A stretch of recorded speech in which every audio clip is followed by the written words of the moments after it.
So everyone please confirm. Am I audible?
Please join fast. We'll begin.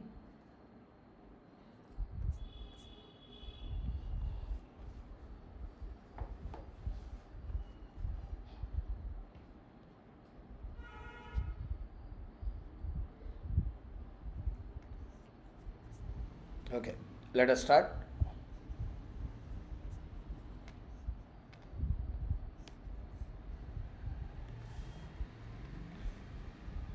One last time, everyone please confirm. Audio is good. One last time, please confirm. Audio is good. If both are perfect, we'll start.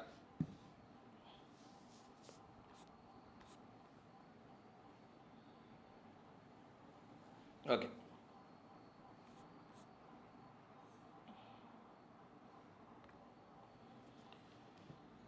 So very good morning, everyone.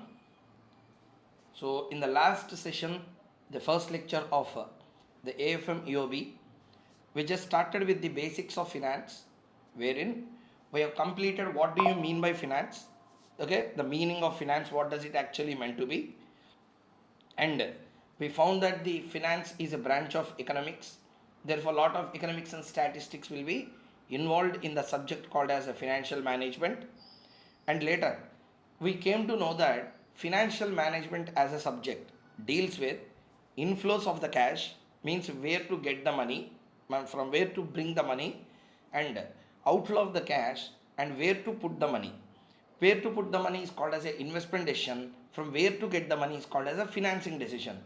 Next, finance has another third concept, or finance is made for another reason called as projection of inflows with appropriate tools. Means there is a separate subject in itself called as a free cash flows.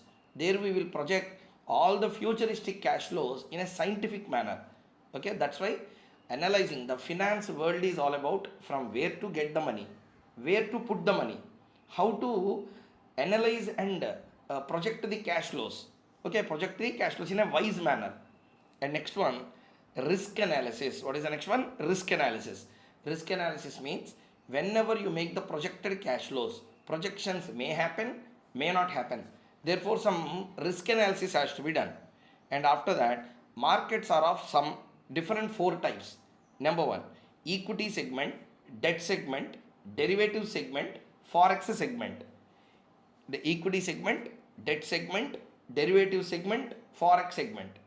That's why if you observe our entire syllabus, if you see CA Final AFM, share valuation, portfolio management, mergers, business valuation, mutual funds. These five chapters falls under the category of equity segment, including security analysis and risk management. Security analysis, risk management, all these are on equity segment. Next one, bond valuation, money market instruments, interest rate risk management, interest rate swaps. These are all debt segments. Futures, options, currency futures, currency swaps. These are all comes under, sorry, currency swap not, currency options, currency futures. These are all derivative segment, real options, etc. Now forex. Forex means general forex, Second one is a international financial management, also called as a international capital budgeting or international working capital management. Once after that, another area is there called as a currency swap. Currency swap. These are all comes under the forex segment. So if you put your syllabus, it is all about understanding various markets. Okay, understanding various markets is what about the syllabus in CA final level, AFM.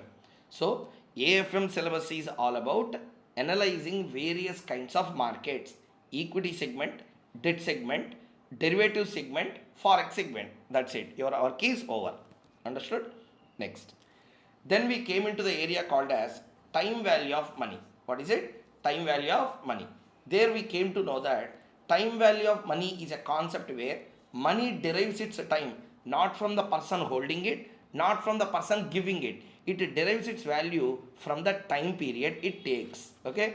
So what I said, for a normal person, two 500 rupee notes kept on a table has the same value. But for a financial professional, both are not having same value, though both are same 500 rupee notes. Reason being, 500 rupee note will be same, but the when you are receiving will change. Okay, a 500 rupee received today is without uncertainty. A 500 rupee to be given after 1 year is having an uncertainty. First 500 is a certain 500, next 500 is a uncertain 500. For that uncertainty of receipt, we should ask some extra return.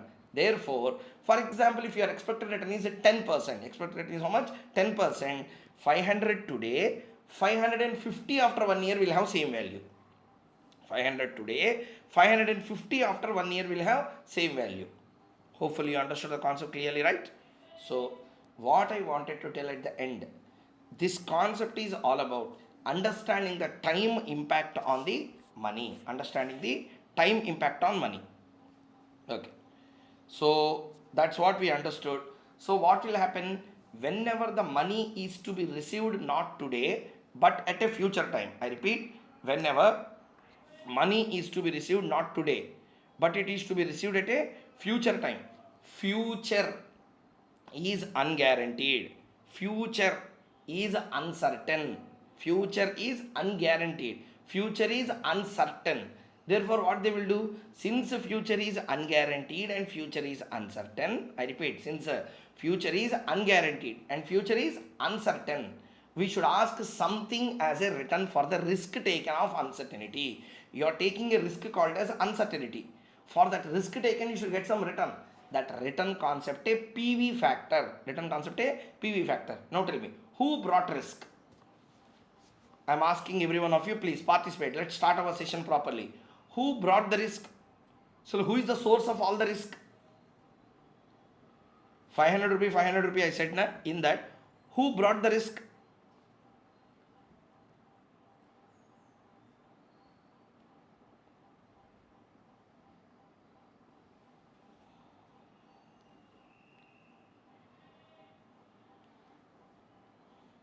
The answer is time. Time has brought the risk. Okay. So future is not the thing. Time. Time brought the risk. Risk is because of time. If time will not pass, human beings will be in the same time zone. Problem might not happen because everything, if it happens today, everything is certain. When something is going to happen in future, then the problem of uncertainty will start. Okay. So I repeat one more time. Listen carefully. Concept seems to be very simple and very small. CA inter-syllabus, CA foundational time value of money, but the way in which you approach will change. I repeat, listen carefully. What brings risk? Time brings risk. What is time? Time is uncertain. Present time, future time. Present time, na, everything is happening today. I have a clarity as to what is happening. Future is not in my hands. Therefore, I can't judge whatever will happen in the future. 500 rupee received today, 500 rupee received after 1 year means after 1 year is a time period there. After 1 year is a time period. 1 year after, what will happen? I may not be there, or you may not be there, or both may be there, bank may not be there, or the person taken may not be there. Anything can happen. Believe me, next minute what will happen, we don't know. Then you are talking about 1 year after what will happen. There is an uncertainty. Who brought that uncertainty? Time has brought that uncertainty. When it is not uncertain, today is not uncertain, present is not uncertain. What is uncertain? Future is uncertain. Therefore, FM says that I want everything to be certain in analyzing the finances. Therefore, bring all the future into present by using a present value factor. That's how the PV factor is formed. Understood the point clearly? Everyone understood the concept clearly? Reply?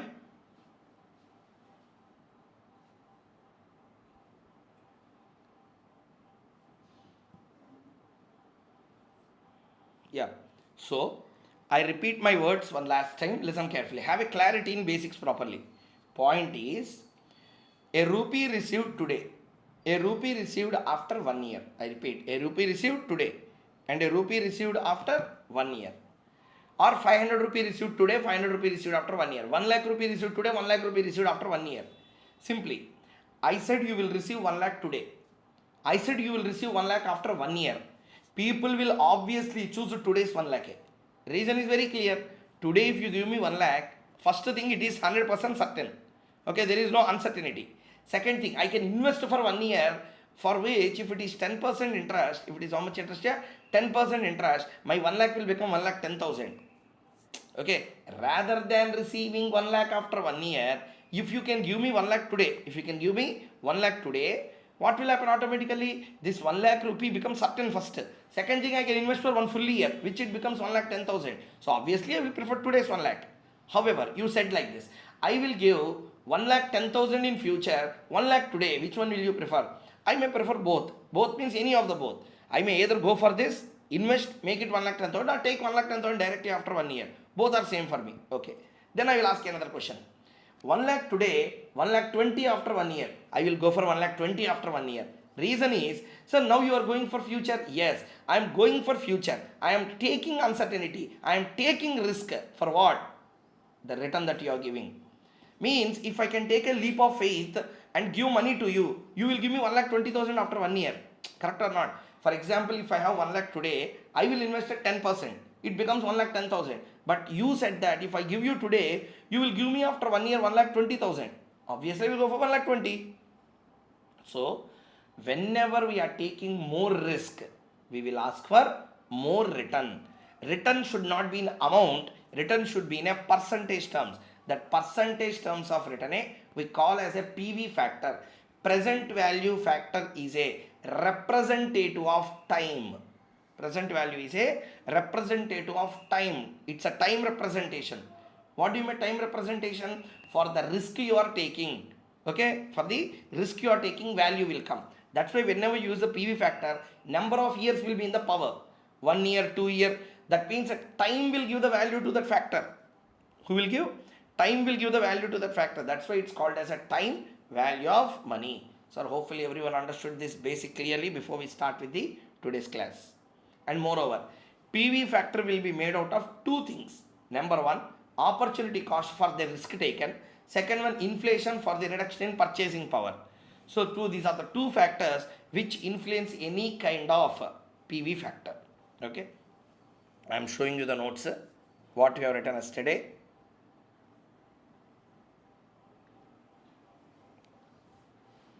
So you can see the screen here.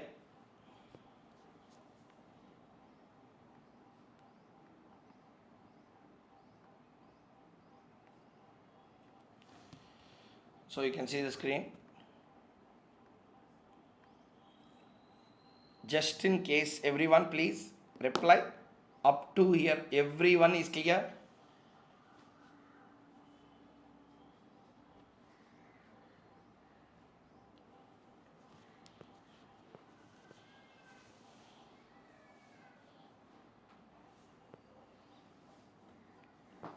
If you say yes, I will move further.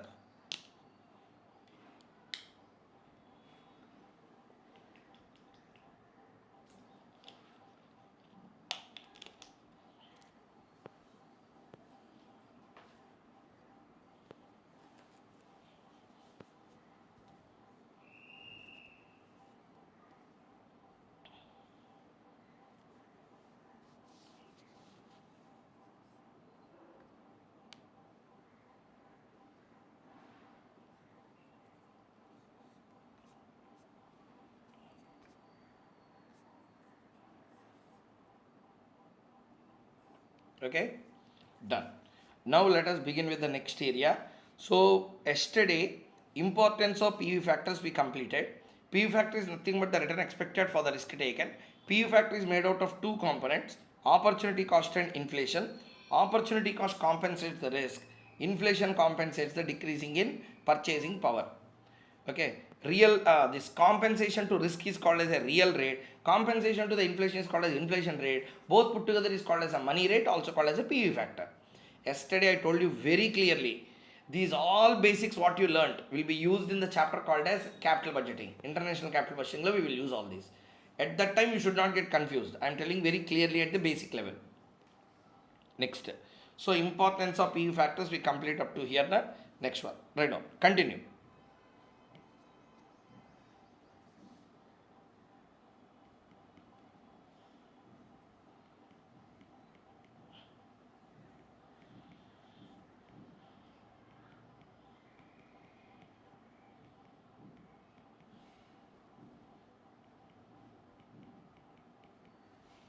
There are two important concepts.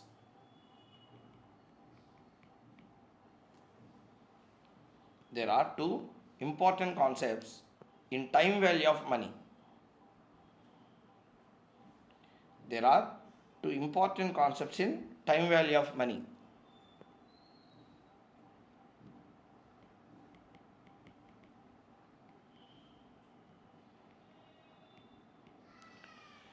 With respect to the cash flows,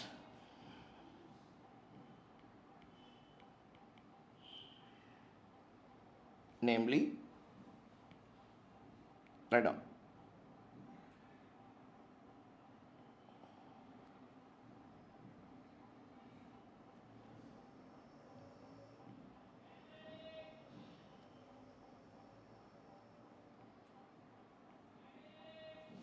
Write down properly. Number one,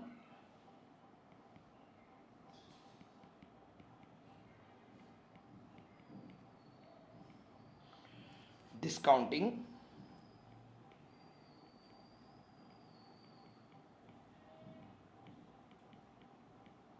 compounding. Discounting, compounding.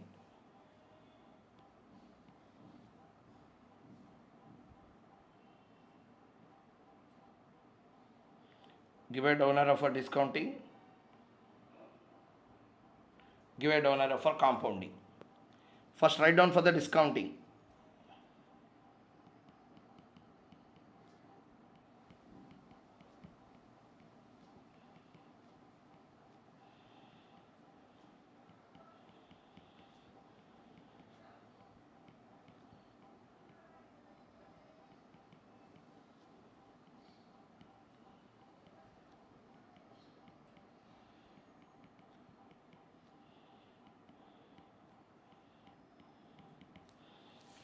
Discounting is a concept of bringing future cash flows to present.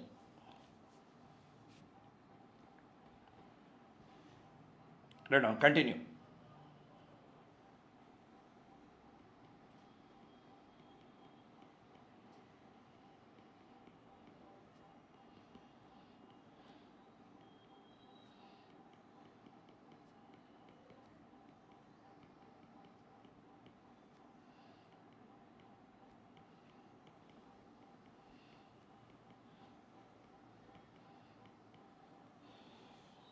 Compounding is a concept of taking the present cash flows to future.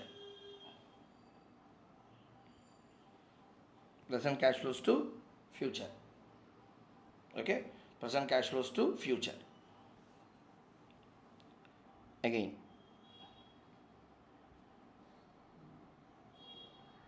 Once you read, I'll explain again. I will not just leave like that. Okay? Write down, I will explain.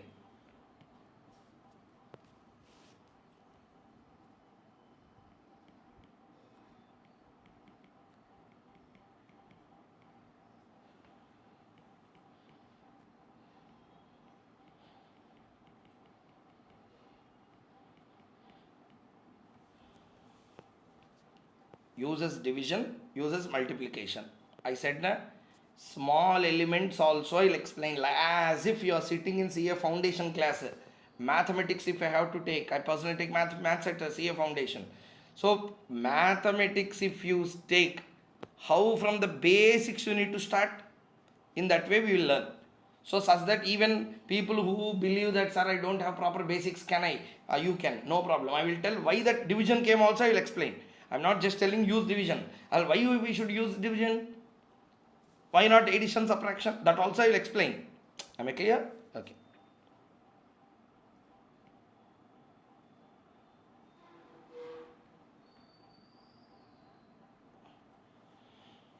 Next. See, this you first listen. Whenever I say about, whenever I say about a present value factor,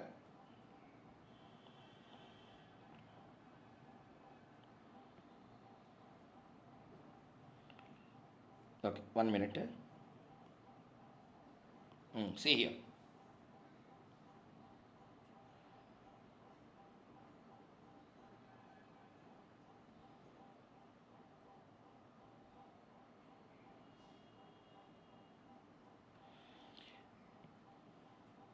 Okay, see here. Whenever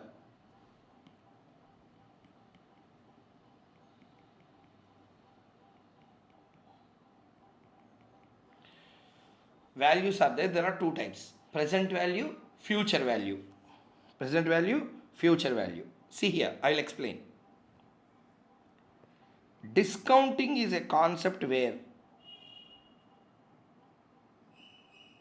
we are bringing future to present.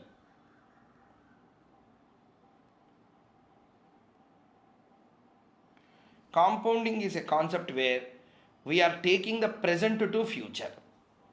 Discounting is a concept of bringing future to present. Compounding is a concept of taking present to future. Another way of understanding. In this,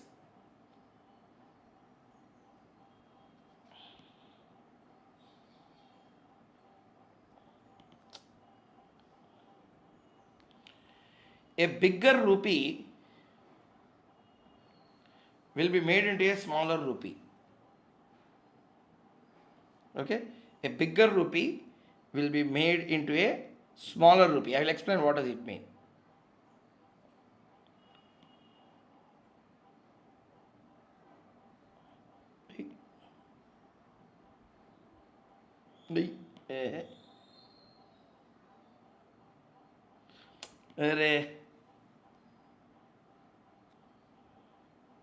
This is better. So bigger 1 rupee was made into a smaller 1 rupee.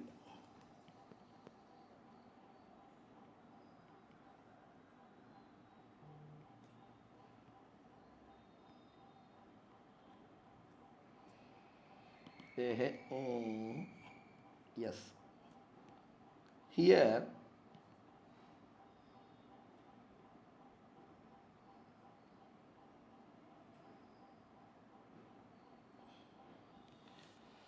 so what does it mean? Let us try to understand. See here, my intention is to tell that, see here, what we said, a 1 lakh received today, a 1 lakh received in future, what will have more value? You please tell me. A 1 lakh received today, a 1 lakh received after 1 year, what will have more value, or which will have more value? 1 lakh today, 1 lakh in future, or 1 lakh after 1 year, which will have more value?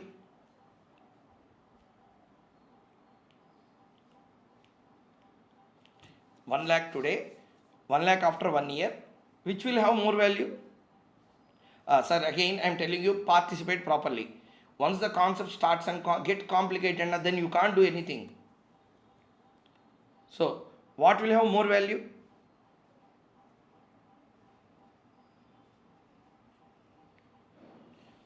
Now you tell me. You only said that today will have more value. Today will have what? More value. More value than what? Today will have more value than the future. Okay. So now I will ask a question. Today's 1 lakh, future 1 lakh, which is having more value? You said that today's 1 lakh. Now I ask differently. You said today's 1 lakh will have a lesser value. Today's 1 lakh will have a lesser value. Then what? Sorry, today's 1 lakh will have a more value. Then what? Then future. Then I will ask another question. Then what will be the value of the future 1 lakh in the today's terms? I repeat one more time. Time value of money, what we learnt is today's 1 lakh will have more value than the future 1 lakh. Now I will ask a question. Future you are receiving 1 lakh. Okay. I don't want that in the future terms. Future it is 1 lakh. This is present 1 lakh. Now I am asking what is the value of this 1 lakh in the today's terms. That's how the concept of discounting started. Okay. I repeat, sir. Because the problem with the finance subject is it seems to be easy, but it tends to be difficult. Okay. What I will do is I will re-explain this concept with a good example.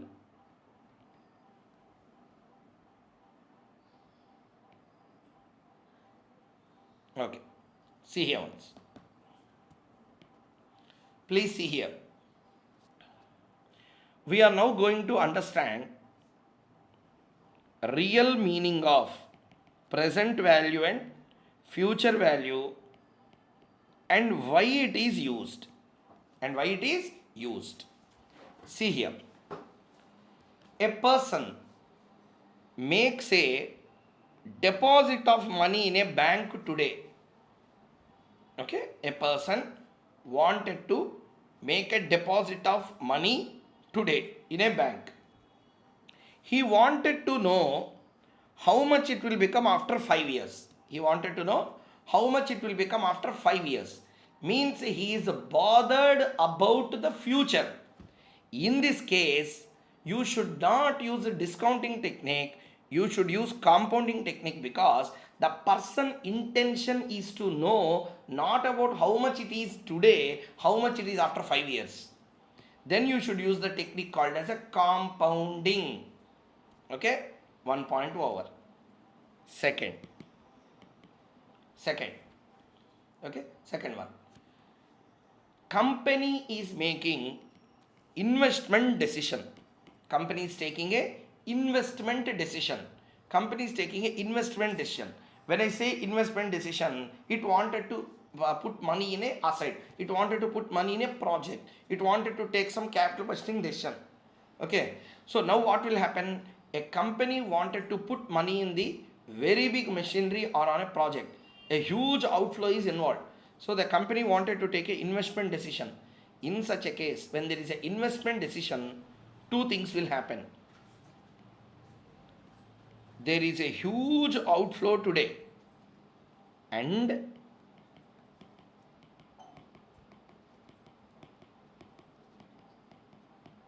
inflows will come in bits and pieces. I repeat again, listen carefully. Whenever companies are taking investment decision, there is one problem. The problem is today there is a huge outflow. When there is a huge outflow, today there is a huge outflow. Okay. Next, today there is a huge outflow. Then what will happen? Once you put that huge outflow today, you will get small inflows in future. Okay. Small inflows you will get in future. Now try to understand clearly. Here you are making investment today. Okay. And you will put the money there. You will forget about it. How much it will become after 5 years? Here, bits and pieces of money you are not counting. You just wanted to know how much it will become after 5 years. Then only we will use compounding technique. Whenever company put the money today. Now listen carefully. I am having $1, £1, €1. $1, £1, €1. Totally how much I have? Answer.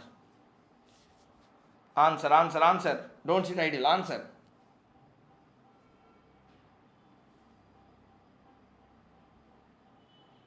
I am waiting for your answer here.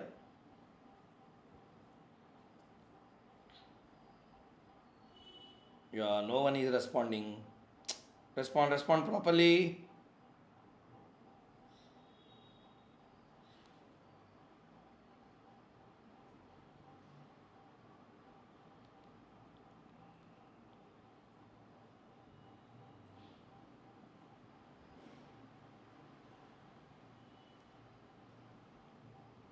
Okay, how much I have? Some are answering we need to convert in that currency, have to convert all in one currency. It's based on conversion rate. We need to convert into single currency, convert into same denomination. Today currency conversion rate. Okay. So now listen carefully. Almost every one of you, whoever have replied, almost reply is in the same way. The reply says that whenever we are going for any kind of investment decision, or when I ask you this way, okay, no one will tell how much do you have means. No one will tell, sir, you are having $3 pound euro. No one will tell. They will not tell like this because all are three different currencies. All are three different currencies. I repeat, all are three different currencies. Okay. All are three different currencies. So you should not tell I have $3 pound euro. This is wrong because all the three are three different currencies. You can add, cannot add. When you can add, convert all these into rupee. 83. Example sake, I am telling all. 105. 90. All these are in rupees. All these are in rupees. Then how much do I have? Can you total all these and tell the answer no or not? Yes. So when all these are in rupee terms, I can add. When none of them are in rupee terms, I can't add all because all are not coming into the same currency. First convert into common platform. The common foundation on par with, people will say, na, bring on par. Okay, you can't add dollar, euro, pound.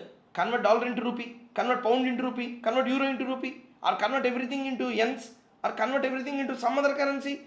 You should use one common currency base, or else you can't add three cash flows which are coming from three different currencies. Clear? Now that common sense everyone have or not? Now with the same amount of common sense, I have another question.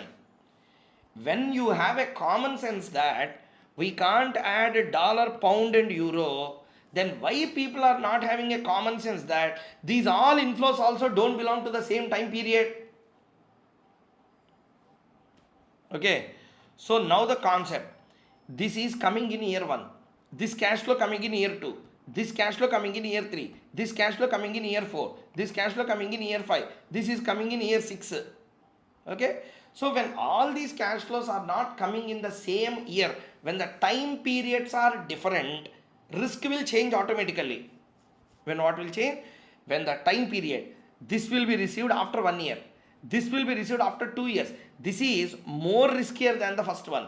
2 is more riskier than first. 3 is more riskier than second. 3 is more riskier than 4. 4 is more riskier than 5.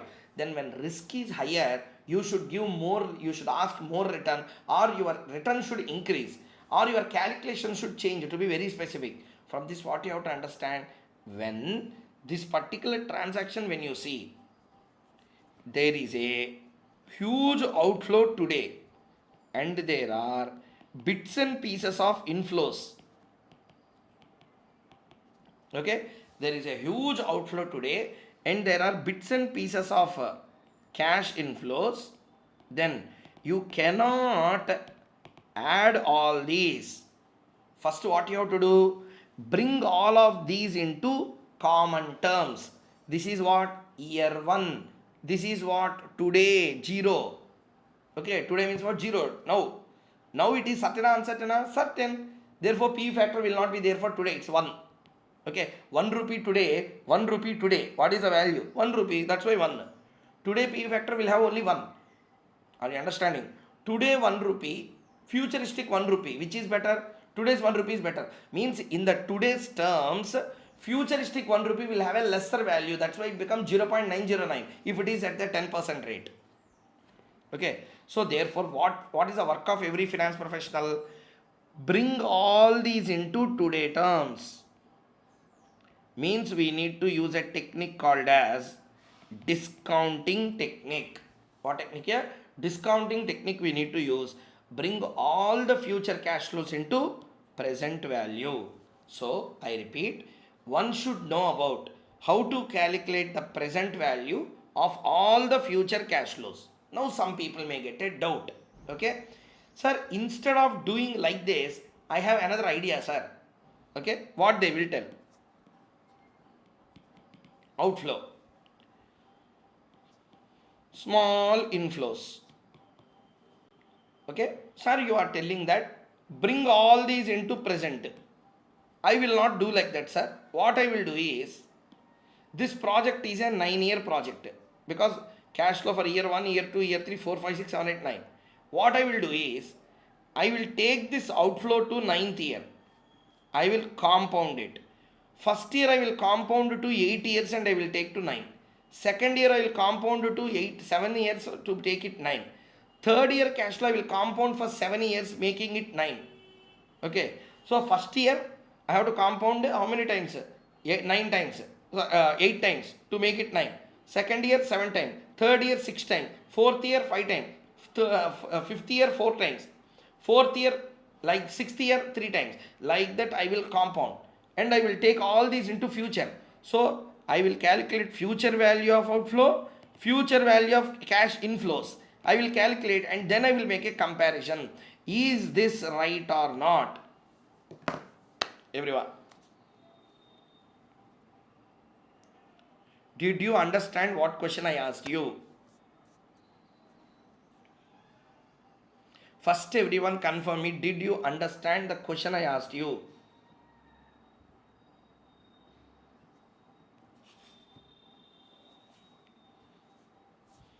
I'm waiting for your answer. Did you understand the question I asked you?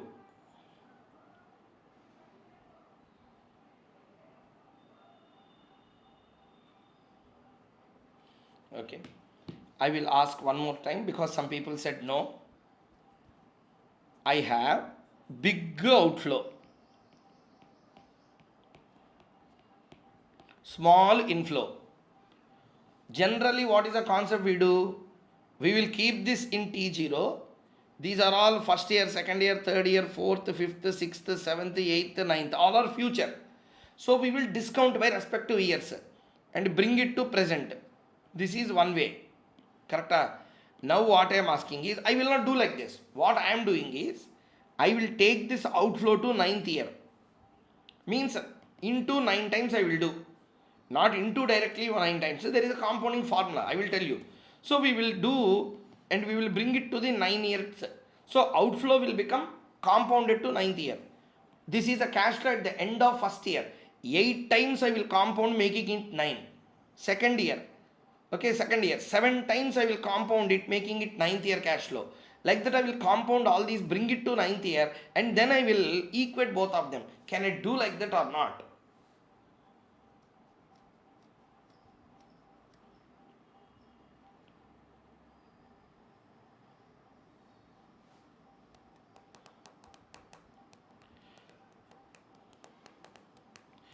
See, what I am asking is, see here, sir. Sir, the reason why I asked this question, everyone listening to the session will have either a confidence, or some may have overconfidence also, that they know time value of money. But right question always puts a question mark with regard to the time value of money chapter. See, you can see the answers in live, how the students are giving, your friends. Mixed answers.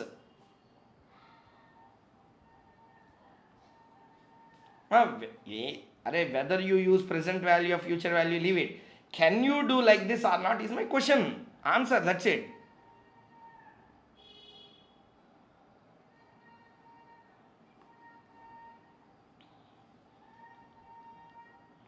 Do you know why I am asking this question at least? Just to tell that you don't know. Capital budgeting decisions are like this only. First they will give initial investment. Next they will give small inflows. Why can't you do like this? Why we will always discount?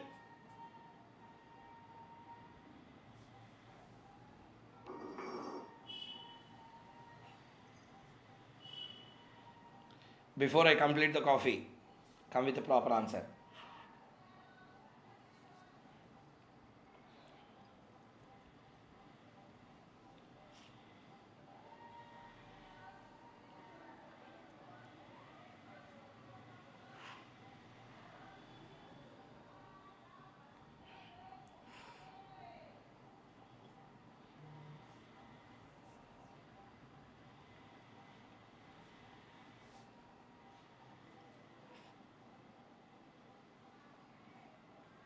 Ashwin, future is uncertain. Kirtana, future is uncertain.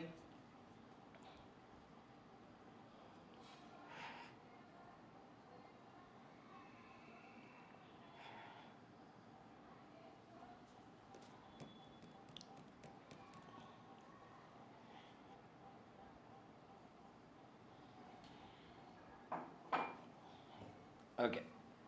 Can I give the answer now? Can I give the answer, everyone?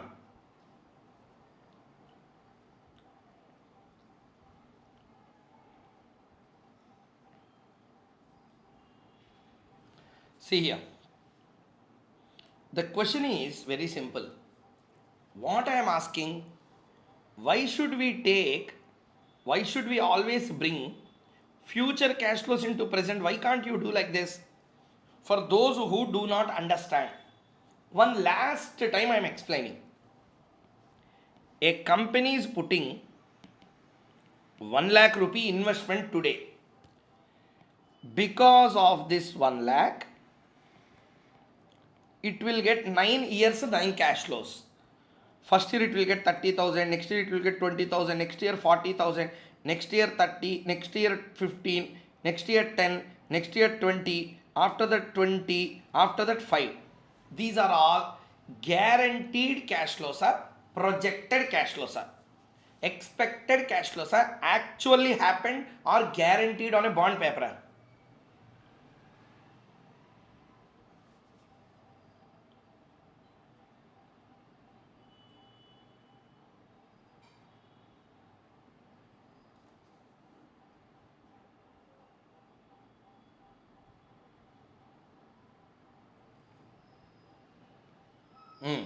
All are projected. Correct? Okay. Now listen. I will explain now. So all these are projected. Correct. So what we are doing, whenever I say these are the cash flows which are happening in future, this has uncertainty. This has uncertainty. So, what is certain? If something happened already, that is certain because you can't change it. Or something will happen today, that is certain because you can't change anything. So, now I will ask a question. Use this and tell. Okay, na? Now answer. 1 lakh rupee I invested today and I am expecting these cash flows. 1 lakh is certain, inflows are certain. Means outflow certain, inflow certain.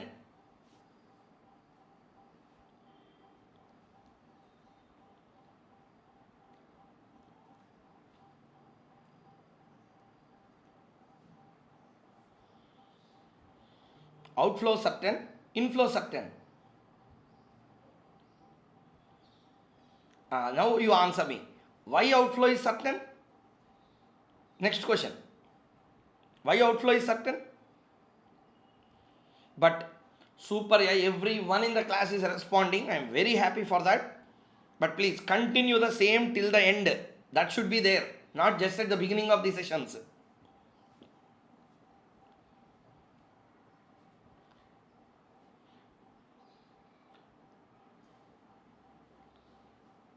So everyone is answering the same and correct answer as well.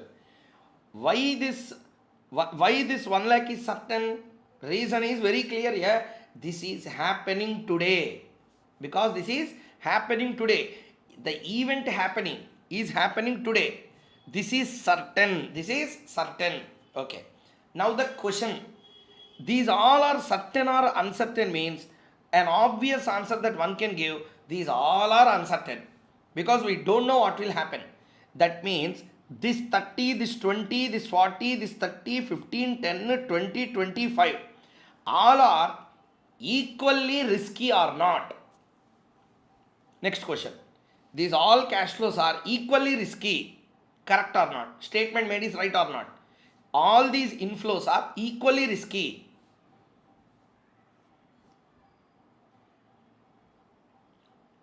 Answer. Answer is no. All these cash flows are not equally risky. first year 30 is less riskier than second year 20, because as the future is going more and more forward, the uncertainty and the projection becomes more inaccurate. Sir, what will happen in another 1 hour means I can at least tell. What will happen, listening or not, what will happen after 1 day? So how markets will be tomorrow, if you ask me now, on the basis of yesterday and on the basis of some news available, I can at least tell to some extent of certainty, this is how the markets can be the very next day. Clear? You asked me how the markets will be after 322 days.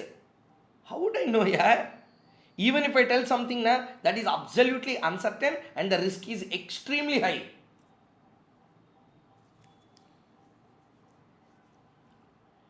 Understood or not? First everyone confirm these things. Understood up to here clearly?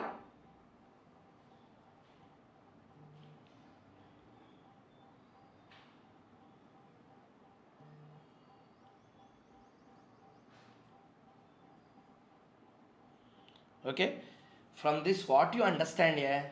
Here in entire discussion there is one element in common, at that time. Time decides the uncertainty. Uncertainty decides the risk. Risk decides return. That return is called as a PV factor. Understood? I repeat. Time decides risk, uncertainty. Uncertainty decides the risk. Risk decides the return. Means time decides uncertainty. Okay, time decides uncertainty. Today's time, not uncertain. Not uncertain. Future time, uncertain. 1 year, uncertain. 2 year, more uncertain. 5th year, much more uncertain. That means uncertainty is increasing because of what? Passage of time. Okay, whenever uncertainty is there, there is a guarantee or no guarantee, or no guarantee. That's why we call it uncertain. When no guarantee in cash flows is there, risk is more. When risk is more, return is more. Clear? So why I am telling all these things is the clarity of thought. When you start doing something, you should have some clarity. So the point is, 1 lakh is invested today. 1 lakh is invested today in the present terms. You will get some cash flows in future. Okay, what you are doing, you are analyzing whether this much outflow can we put for the inflows we are getting in future. You cannot add all these, as I already said, because all are not coming into the same time frame. Okay, this one is happening after 1 year. Discount it one time and bring it to T0. This 1 lakh is a outflow which have already happened, which is a certain, no probability, no likely, definitely it will be, because already we invested. So this is certain. Okay, if you take this to future, this also become uncertain. Are you understanding or not? If you take this 1 lakh to future, this 1 lakh also will become uncertain now. You should bring uncertainty to certainty. You should not take certainty to uncertainty. Understood the point or not, everyone?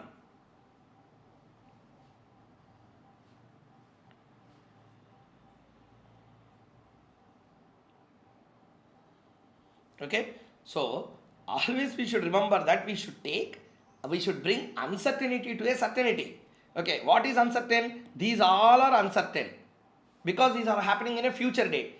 Convert it into present date. Therefore, we will convert all those into present date. That conversion of all the future to present, bringing uncertainty to a certainty, is called as a concept of discounting. A concept a capital budgeting like NPV.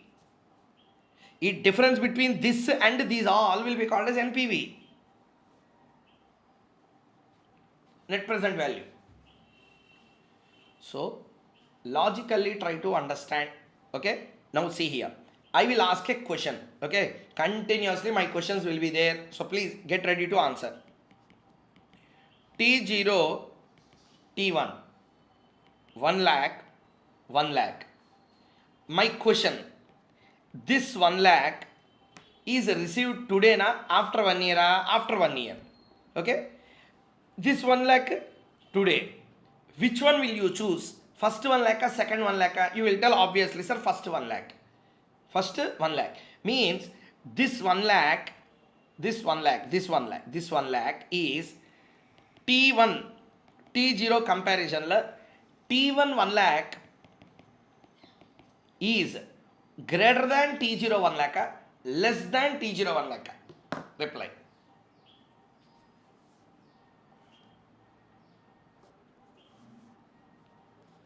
I'm waiting for your answer.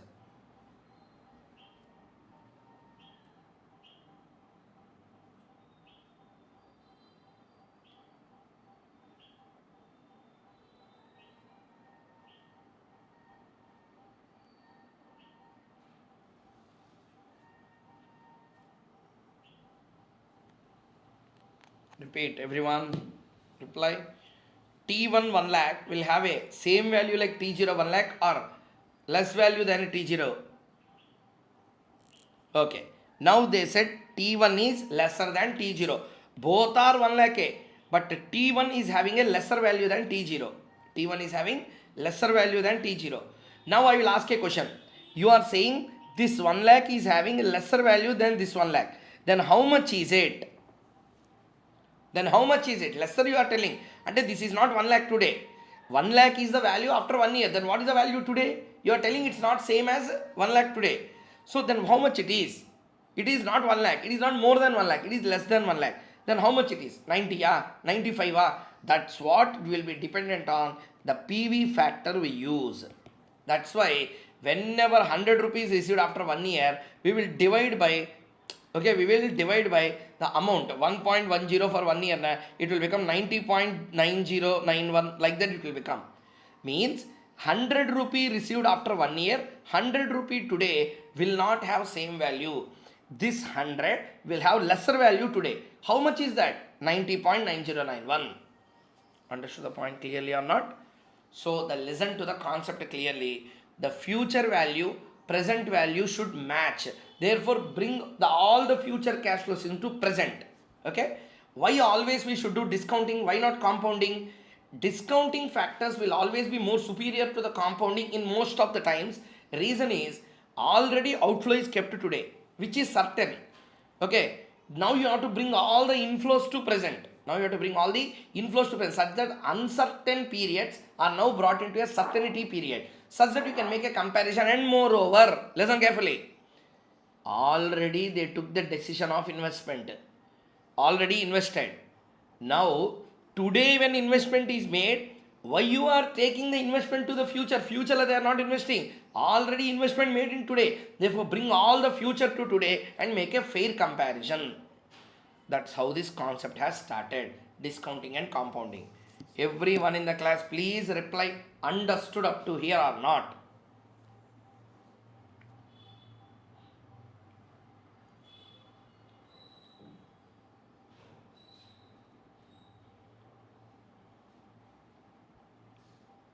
Reply, sir, everyone. Okay. So the main idea of what I wanted to explain is, discounting is a concept of bringing the future cash flows to present. Compounding is a concept of taking the present cash flows to future. Okay. Now, we now completed third point in this analysis. What are our learning objectives here? Understanding concept of finance, time value of money. Third one not completed. 1, 2 completed. Basics of PV factor.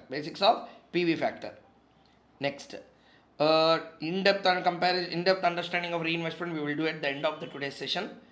Understanding market value we will do at the end. Now, compounding versus discounting already completed. Understanding the concept of cash flows.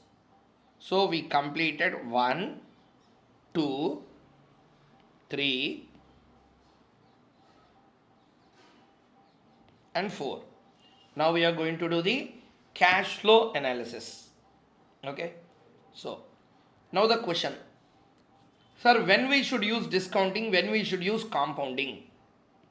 When the person intention is to know, I repeat, when the person intention is to know whether the investment is a correct investment or a wrong investment in terms of money, whether this investment will give me a negative cash flow or positive cash flow, to know about it.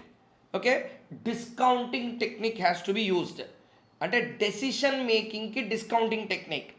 I don't make any decision making. Already I took decision. I wanted to know what will I get in future. In that case, compounding.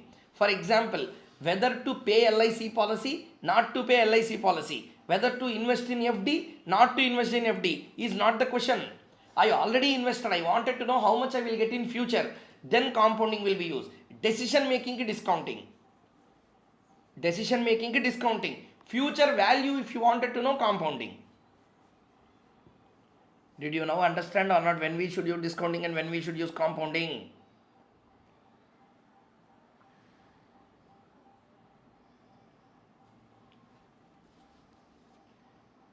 Everyone, did you now understand when we should use discounting and when we should use compounding? Decision making, discounting. Okay? Decision making, discounting. Just to know the value, how much it will become compounding. Or else, don't forget about it also. Please write down a clear note there.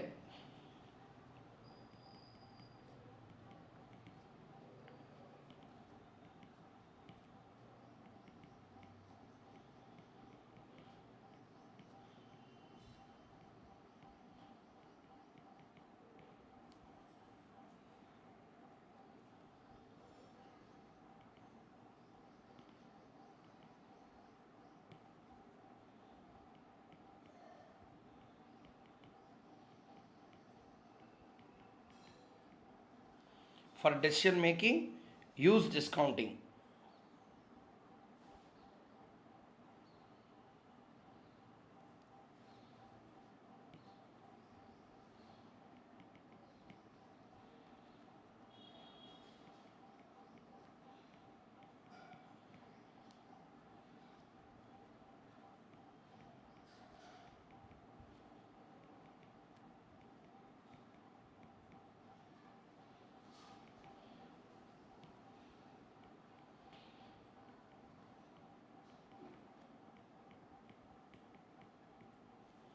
For knowing about the wealth in future, use compounding.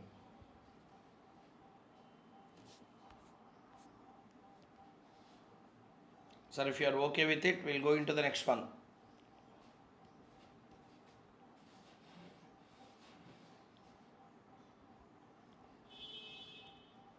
Shall we continue?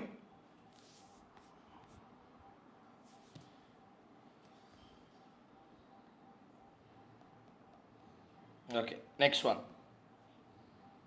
Keep the heading here, fourth point, fourth concept.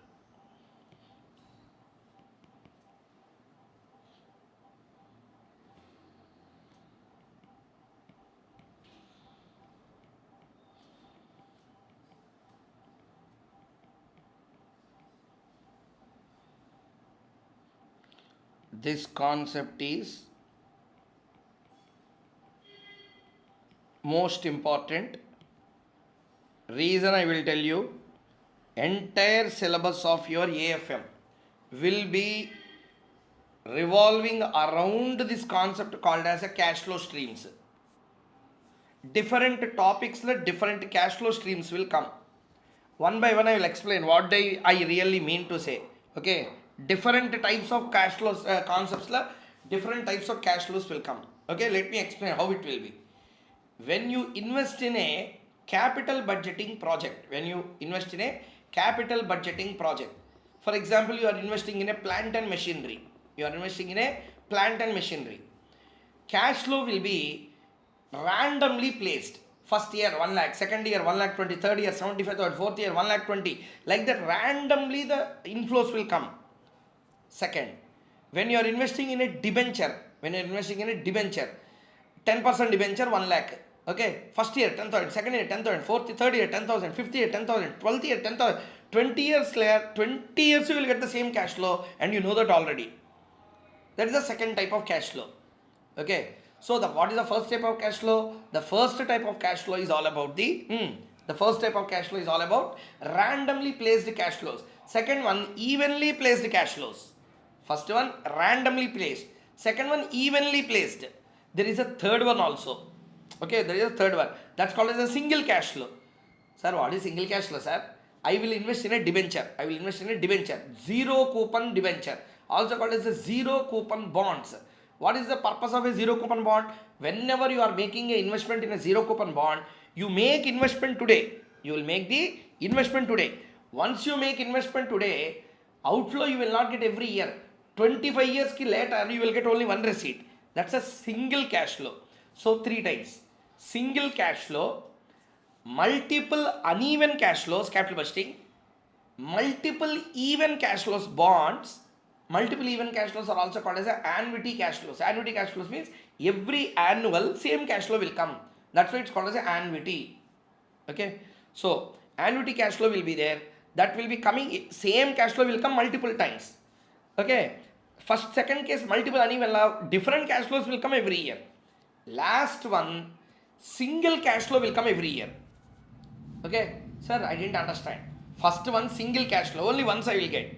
Second one, multiple times I will get but uneven. Third one, multiple times I will get but even. Fourth one, multiple times I will get but the same cash flow. But the same cash flow. For how many years, sir? I will get for infinite number of years. How many years here? Infinite number of years I will receive. That's called as a perpetual cash flow. Okay. Now you may get a doubt. Sir, then what is the difference between annuity and perpetual? Annuity also you said same cash flow will come every year. Okay. Perpetual also you are telling the same. There is a small difference. Annuity la same cash flow will come, but there is a specified time period. For example, if I invest in debenture, 10-year debenture means what? 1 to 10 years, you will be getting 100 rupees interest. Say example, 1000 rupees is the par value. 10% comes to 100. Every year how much I will receive? 100, 100, 100, 100 for how many years? 10 years. This is called as an annuity 100. Now, I invested in a perpetual shares. Shares have a perpetual thing. Means shares will not have a life. Shares will be there till the company is there. That's why in a Companies Act, one of the condition, one of the character of a company is a perpetual succession. Okay, so company will be there till the shares are there, or shares will be there till the company are there.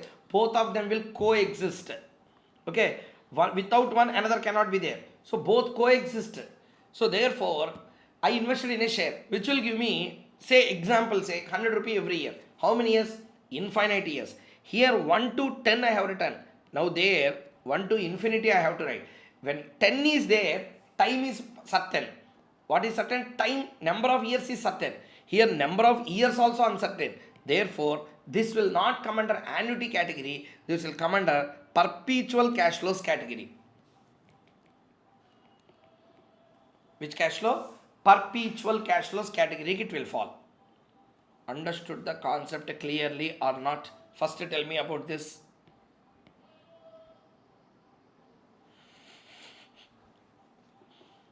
Everyone understood all the 4 different types of cash flows?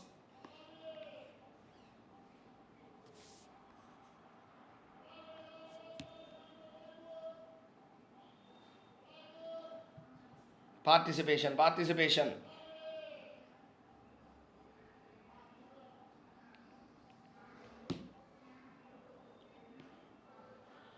Okay. Now, cash flow streams. Okay. Write down. First, don't ask questions. First, write down. Okay. At a later stage, at the appropriate time, in the chapter called as a business valuation. Okay. In the chapter called as a business valuation, I will tell certain important observations. First, write down.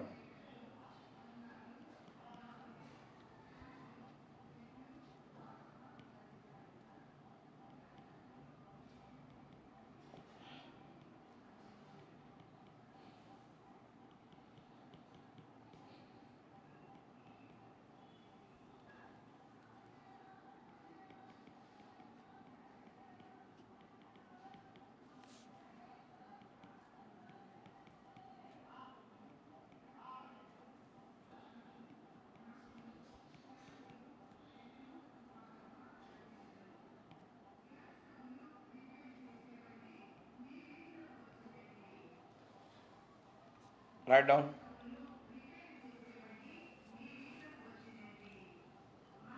So here we are having 4 different kinds of cash flow streams. 4 different types of cash flow streams. First make it 4 branches.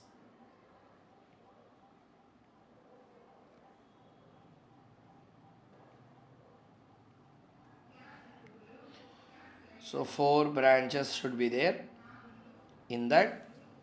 The first one, 4 branches you made, write down A.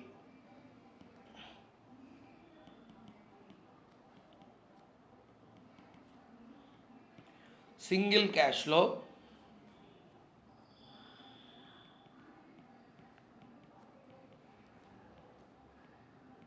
annuity are multiple even cash flow.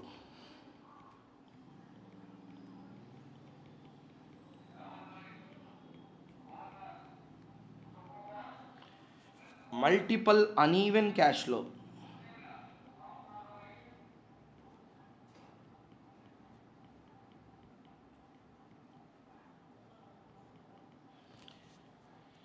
Perpetual cash flow. Perpetual cash flow. Just write down.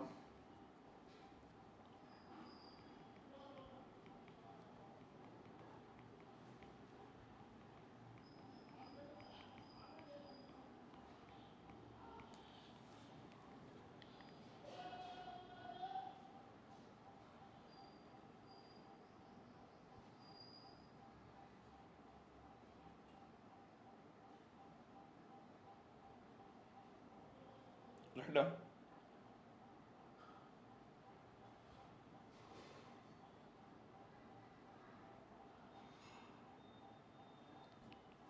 Completed?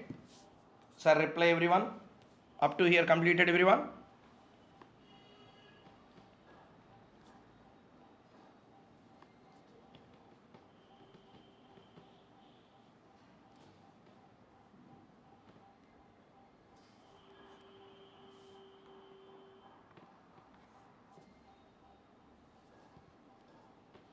Okay.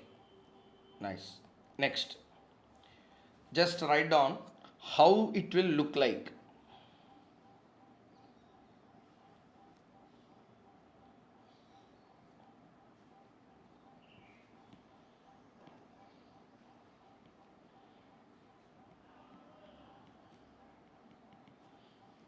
Year.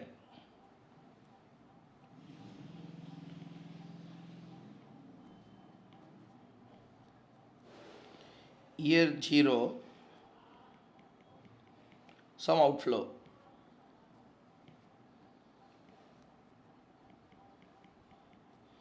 Year 10, one inflow.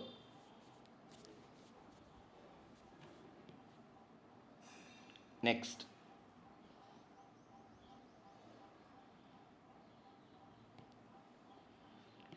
Year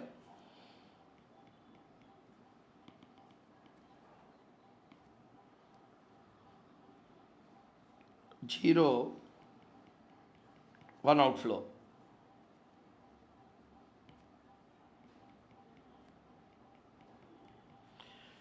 One to 10, same inflow will come.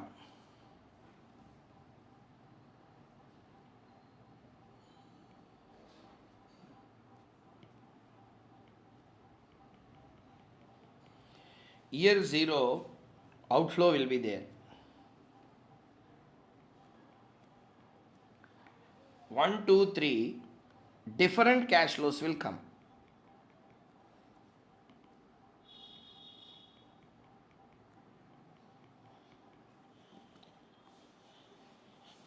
Okay?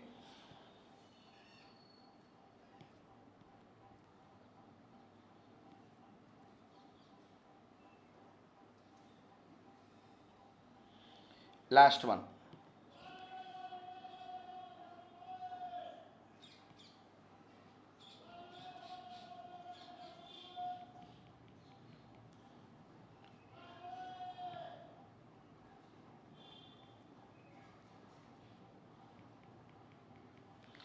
One to infinity, some cash flow will come.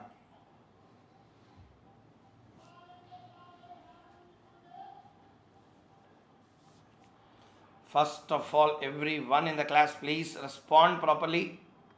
Understood up to here clearly or not? four kinds of cash flows will be there: single cash flow, annuity cash flow, multiple uneven cash flow, perpetual cash flow. Okay. So just for the sake of example,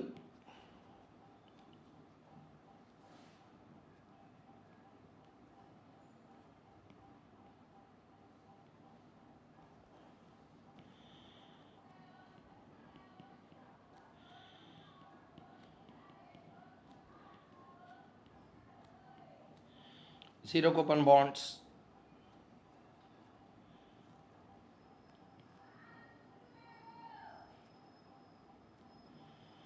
for this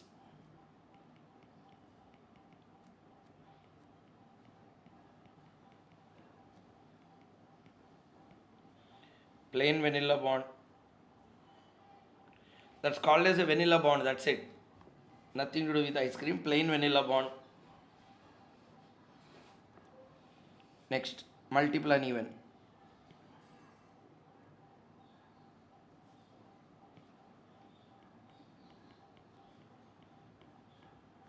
capital budgeting project, and perpetual.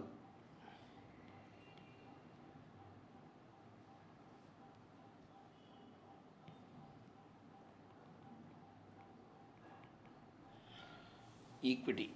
So whenever equity shares are to be valued, perpetual cash flows only we are going to use.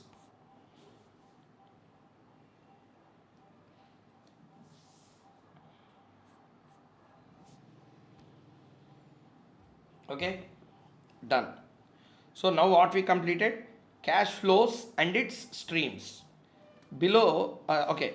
Now what I am trying to tell is cash flows are popularly divided into four streams: single cash flow, annuity, multiple uneven, and perpetual. Over. Second point.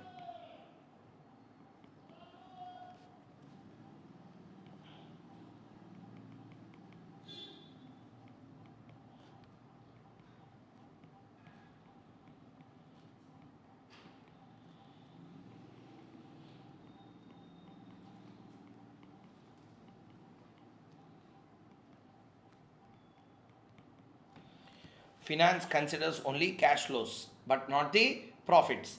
Never finance considers the profits. It considers only cash flows. Why always in all the models present value factor, whenever you see present value of future cash flows we will use. We don't use profits. Profit will not be used.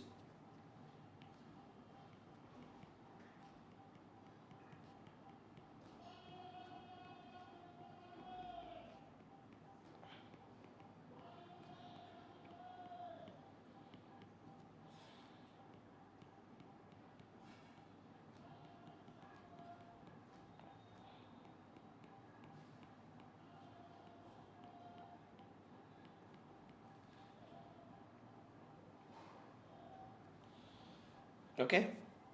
So profit is an accounting term or accounting measure, but cash flow is a finance measure.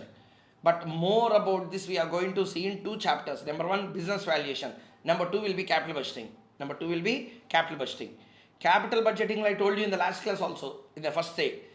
In our syllabus, advanced capital budgeting is there. Which capital budgeting? Advanced capital budgeting is there in our syllabus. However, to understand the advanced capital budgeting, first one should understand the basic capital budgeting. Without understanding the basic capital budgeting, what you will do with the advanced one? Clear? Therefore, first one session or 1.5 session means around 4.5 hours to 5 hours. We will spend on the basic capital budgeting. When I say basic capital budgeting, not basic questions. Basic capital budgeting means the idea of the essence of capital budgeting we will first see. After that, we will go into the advanced technologies and advanced models of capital budgeting. Everyone understood? Everyone in live understood?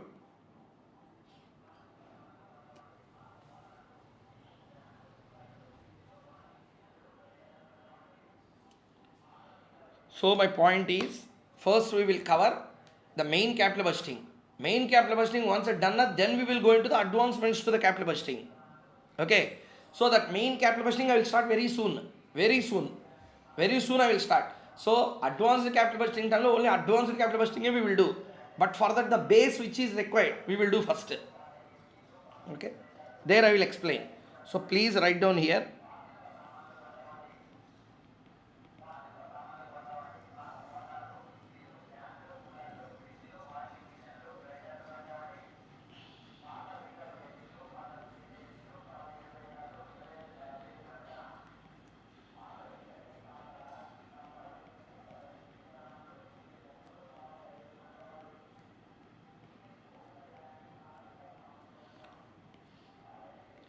refer the basic capital budgeting or business valuation or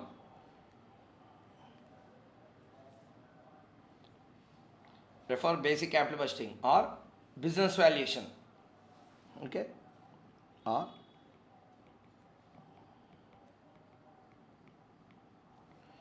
advanced capital budgeting.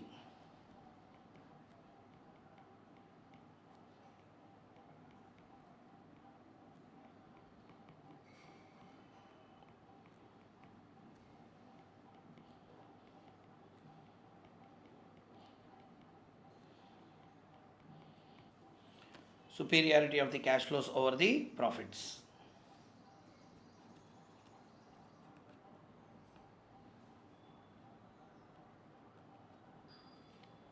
Okay. So listen. So we completed single cash flow, annuity cash flow, multiple uneven cash flow, and perpetual cash flows. Finance considers only cash flow but not the profits. There is a very good reason for all those. We will be seeing in a different sessions. Okay, not here. There I will explain in detail about why they use only the cash flows but not the profits. I am going back again. So what we completed now? Understanding completed, time value of money completed, basics of E factor completed, and next one, understanding the concept of cash flows completed, discounting compounding completed. Now we are going to know about so concept over assets and liabilities.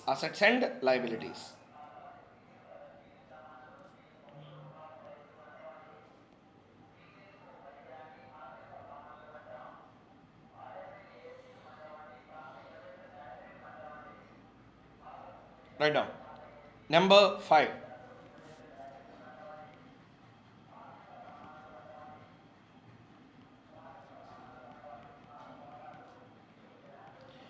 Concept of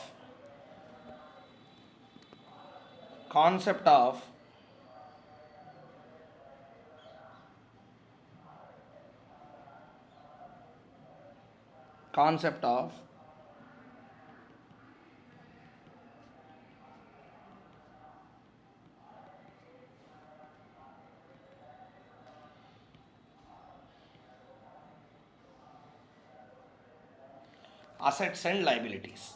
Concept of assets and liabilities. So, sir, if anyone have the doubts now, I will first clarify that. One person asked a doubt, sir, perpetual cash flow means single cash flow for infinite or multiple cash flow for infinite. It is cash flow will be a single. Single means not one time it will receive. I am saying the same cash flow will come for perpetual number of years. Okay. So you can take it in any way. If you take it in a multiple cash flow format, it's an annuity forever. But you can't say annuity forever because annuity means there should be some specific time period. Here time period will not be there. Infinite number of years you will get the returns. Clear or not? So that's the point. Okay. Now, so what is the concept of assets and liabilities? Let us now try to understand. Another one. Yes sir. Aniruddhiyan Talaiva Vanakkam. Avargale Vanakkam. Let's begin. Arambiklama. See there. So, concept of assets and liabilities. Assets and liabilities, let us try to understand the meaning. Reason I will tell you why we are discussing about this.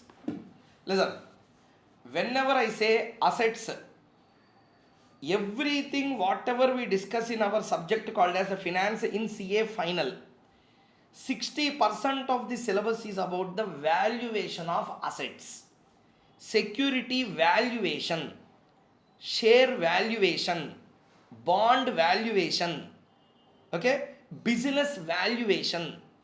All these are asset valuations we are doing. Okay, from here up to here people may think, sir, these things I also know at a basic level, sir, but I said very clearly, people who are listening to the class may not have the basics. Sometimes chance is there, we can't take a chance. So we completed the basics. From here, whatever we discuss, directly we will align everything to the exams from here. So please be here. First point number one. What is an asset? What is an asset? Asset means what? Has no definition as such. Okay? Asset is something which generates cash flows in a easy way. Asset is something which generates cash flow. I'm not talking about accounting standard definition. I'm talking about the finance definition. Accounting standard something they will tell asset is anything which will create future economic benefits, intended to provide a future economic benefit, like that they will tell. That's a definition. So you have to write like that. But here we are not doing any definitions or theoretical analysis, all practicality. What is an asset? Asset means what mean? Asset is anything, something which generates future cash flow is an asset. Is an asset. Sir, then mic is an asset. Yes, if it generates a future value, mic is an asset. Laptop asset, camera asset. Understood? Phone asset. Asset is something which generates cash flow. Remember this point. Okay? Now, what is the thing we are going to do with that assets in the world of finance? See here now. 10 minutes my discussion. After that, I will give time for you to write down and rethink about the concepts and asking the doubts. I said clearly. Again, I am repeating without my mistake. From here, concepts are complicated. You should understand in a right perspective to understand the remaining chapters properly. Okay? So please concentrate. All who are the concurrent viewers in the YouTube now, please stay. Okay, listen carefully. Don't switch on between the apps. So please, listen carefully to the concept. Point is, what is an asset? Okay, what is an asset?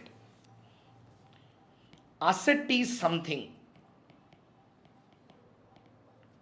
which generates future cash flow is called as an asset. Whatever generates a future cash flow, I will call it an asset. Okay. So what is the value of any asset? What is the value of an asset? What is the price of an asset? What is the cost of an asset? That is a wrong question. There are 4 things in our world. First one, cost. I will write cost. Price. Okay, cost, price. Here I have written, already. Where I have written? Here I have written cost, price, market value, fair value.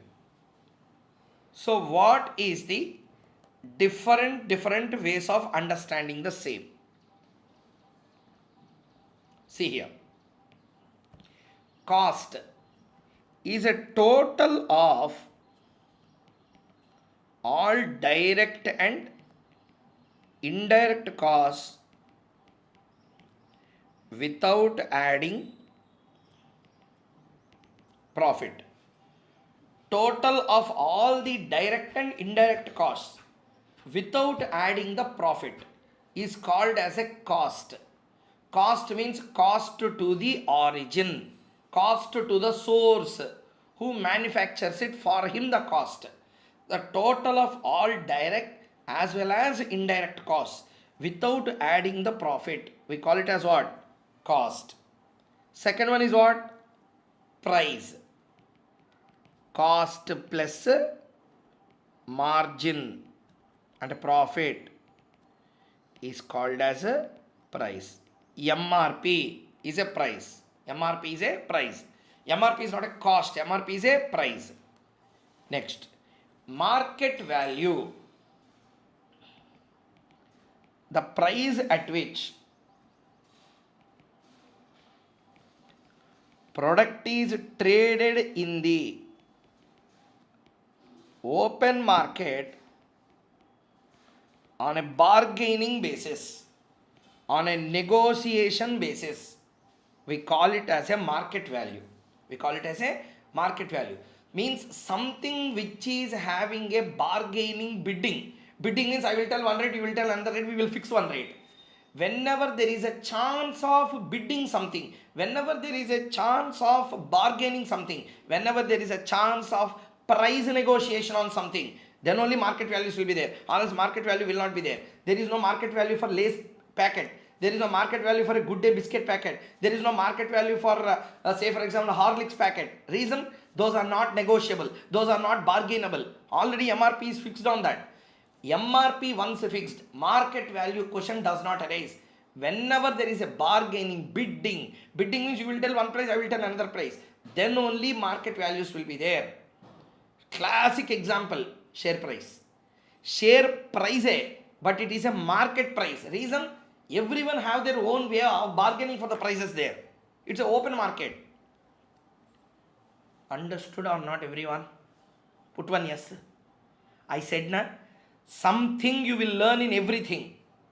I said again, something you will learn in everything. You think na, I know everything, but something will be unknown which you will know now.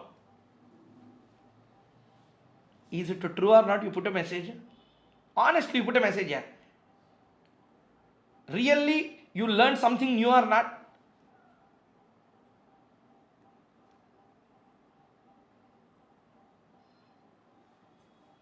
That's why I'm telling you, please, first thing, basics, okay, fast track, regular batch. So forget about whatever you are listening. Regular, fast track, super fast, okay, Vande Bharat, leave all this. Only one thing you should learn, did I understand the concept or not? When you don't understand the concept, what is the meaning of EOB, what is the meaning of regular batch, what is the meaning of a crash batch, nonsense batch? First know what is the difference here. First, without knowing difference, how can you jump into the concepts and start doing the problems? Fool only will do like that, yeah. Don't become a fool.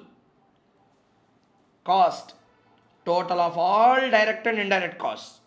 Price, cost plus markup, profit. Market value. When these prices are possible of being negotiated, when the prices of these products are possible of being negotiated, means when there is a bargaining chance for the pricing, then we call it market value. So what is a fair value? Fair value is the value of, okay, sorry, I will write this way. Fair value means present value of future cash flows discounted at required rate of return. Okay, present value of future cash flows discounted at a required rate of return. This concept is called as a fair value. Sir, fourth one I did not understand, sir. Actually, fourth one you should understand easily. Capital budgeting lo you calculate fair values only. 4 columns, year cash flow, PV factor, PVCF. A PVCF is the present value. Cash flow column is the future cash flows. PV at the rate of is a discounting factor. The value you get is the fair value. Understood the point clearly? So, what you have to understand? There are 4 things in world. Cost, price, market value, fair value. But in the world of finance, which is more important? Market value, fair value important. In the any chapter you see, okay, in any chapter you see, there is only 2 things in finance. Market value they will give, fair value you will calculate. Compare both of them, whether to buy, not to buy, you have to decide. Answer over. So, it is nothing but a simple concept of comparison between the market value and the fair value. Are you understanding the point or not? So, let us now write some basic notes on this. Concept of asset and liability. This is a very big concept here. In bits and pieces, I will write down the notes. Write down.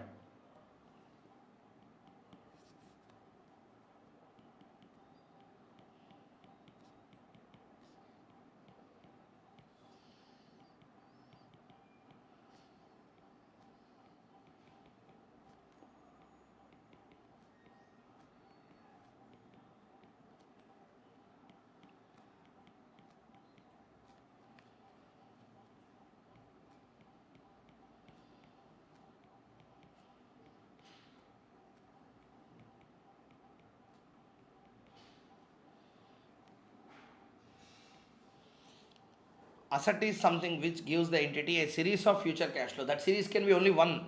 That series can be multiple. Such series can be multiple uneven. That series can be perpetual. Anything. Series or a stream. That's the meaning. So asset is something which gives the entity a series of future cash flows.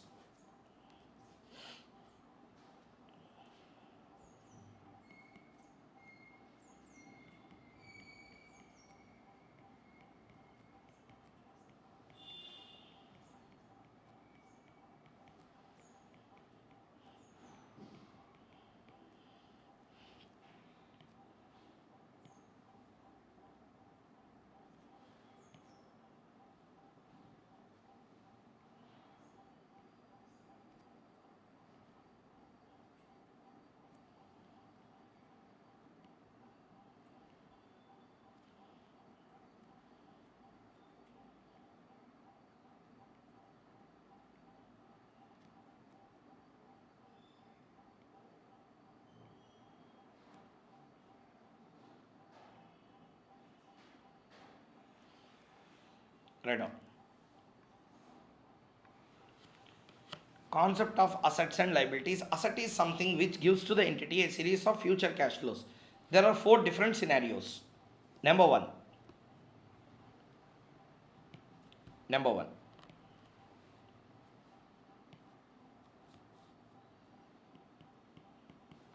Cost.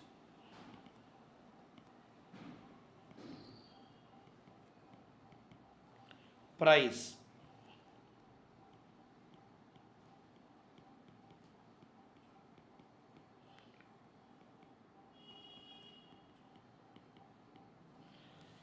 Market value. Fair value.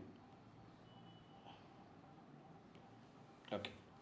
Let us write the notes. Please, everyone, write down.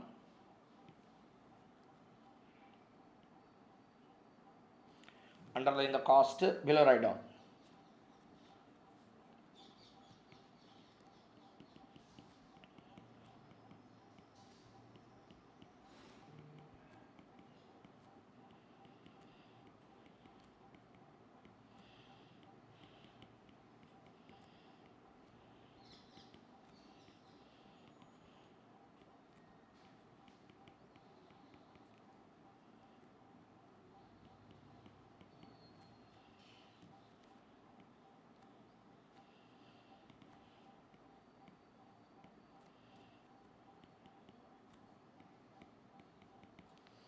So it is the sum total of all direct and indirect costs on a product. Price.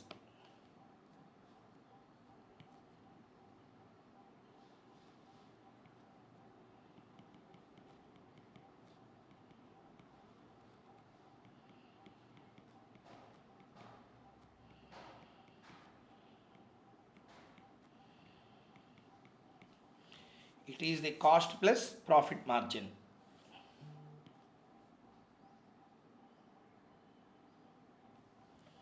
Market value.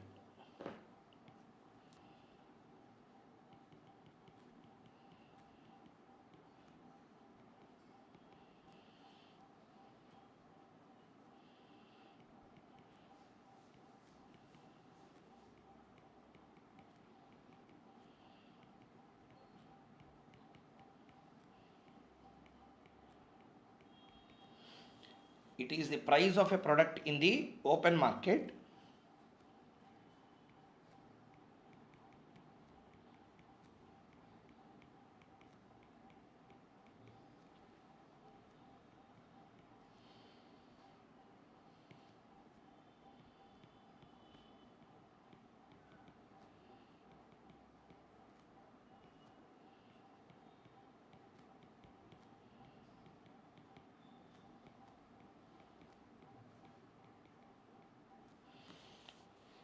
So when there is a bargaining or negotiation or bidding chance, then market value will come.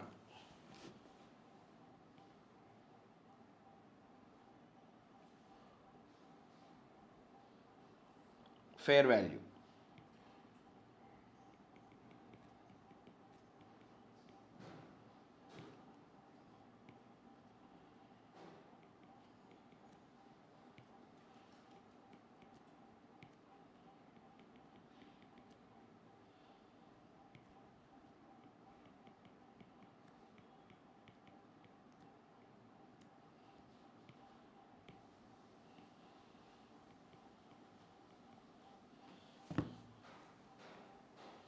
It is the present value of future cash flows discounted at required rate of return.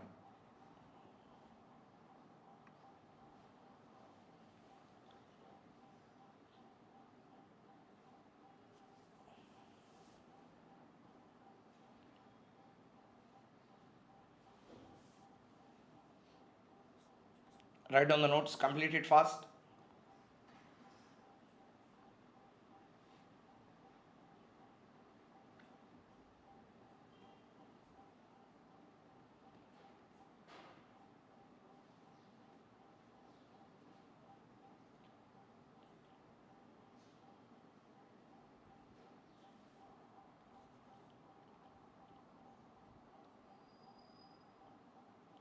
Once you complete, let me know.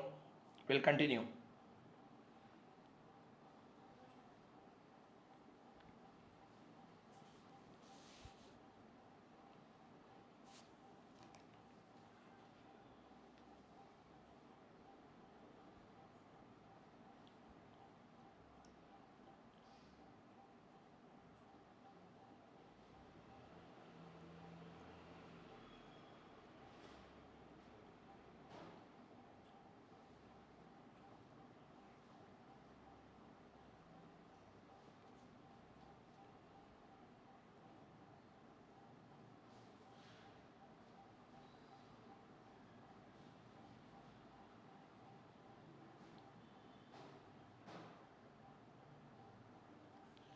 Okay, done. So hopefully everyone copied the answer. So asset is something which gives an entity a series of future cash flow. There are four different scenarios: cost, price, market value and fair value. Next one.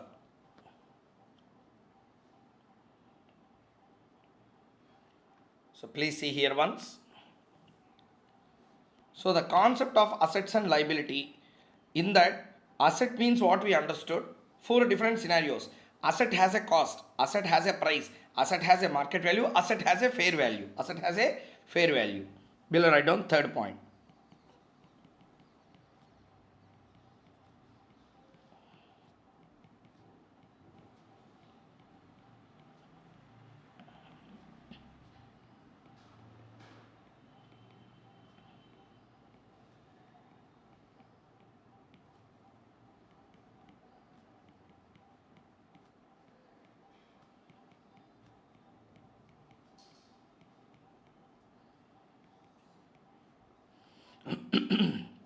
For financial analysis and decision making, comparison is between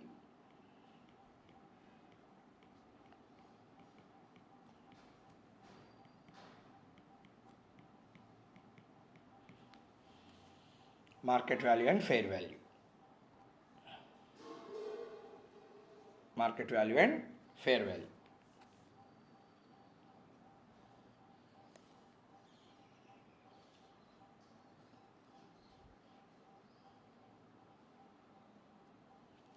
Okay.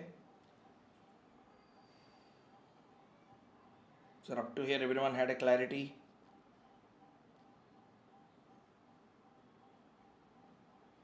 Okay. Now listen, we are done with understanding the asset and liability. Liability is, what is a liability? Let us also write down that.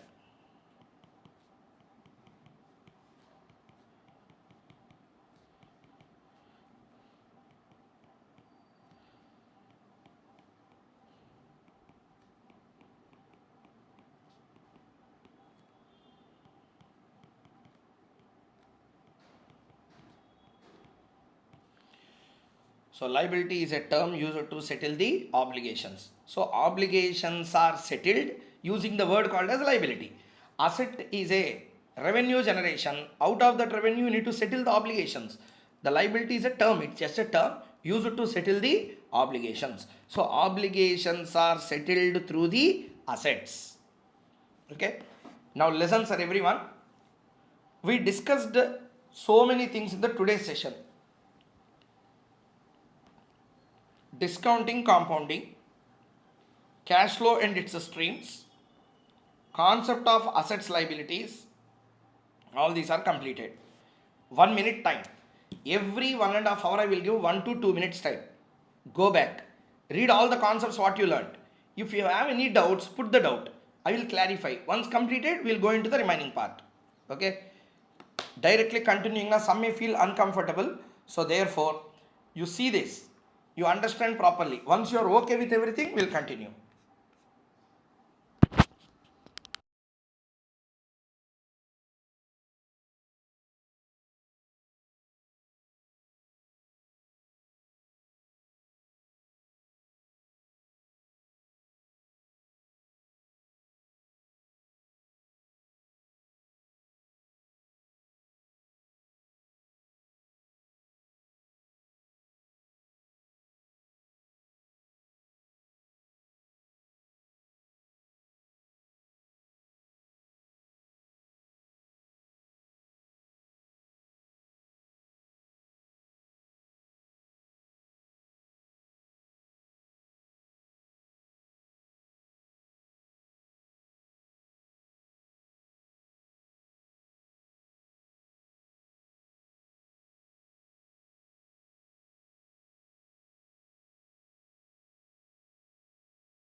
Okay.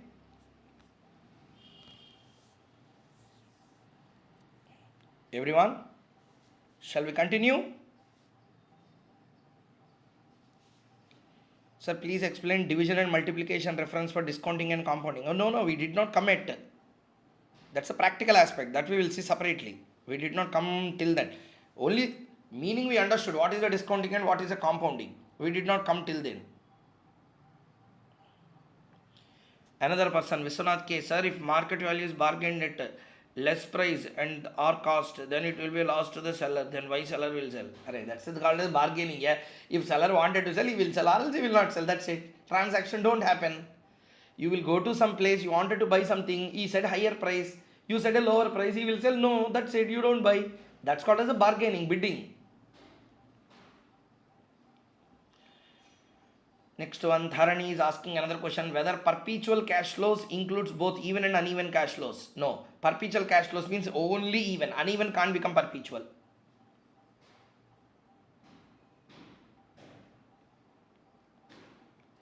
PSG, is it free one or demo? Yeah, what is the doubt here? This is not demo. Yeah. First 3 days, app light may become difficult for some people. So we are adding all into the Google, into the WhatsApp.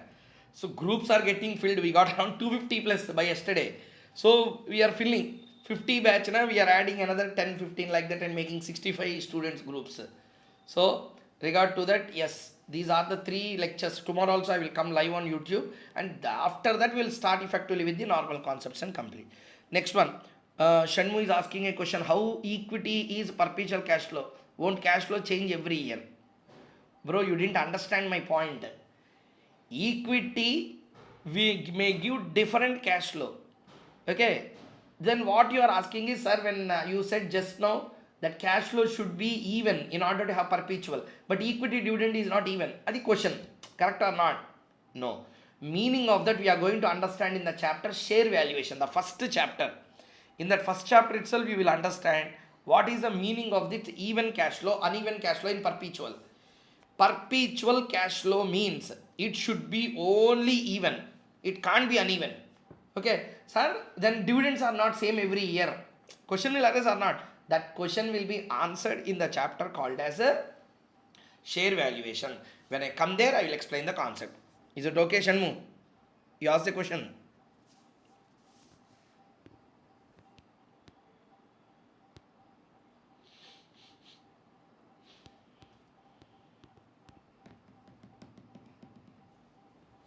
Single cash flow, one time inflow, one time income. Yes, correct. Single cash flow means one time inflow, one time income. Perpetual one time investment, you will get single cash flow for multiple periods, which is infinite periods. Okay. Now, see here.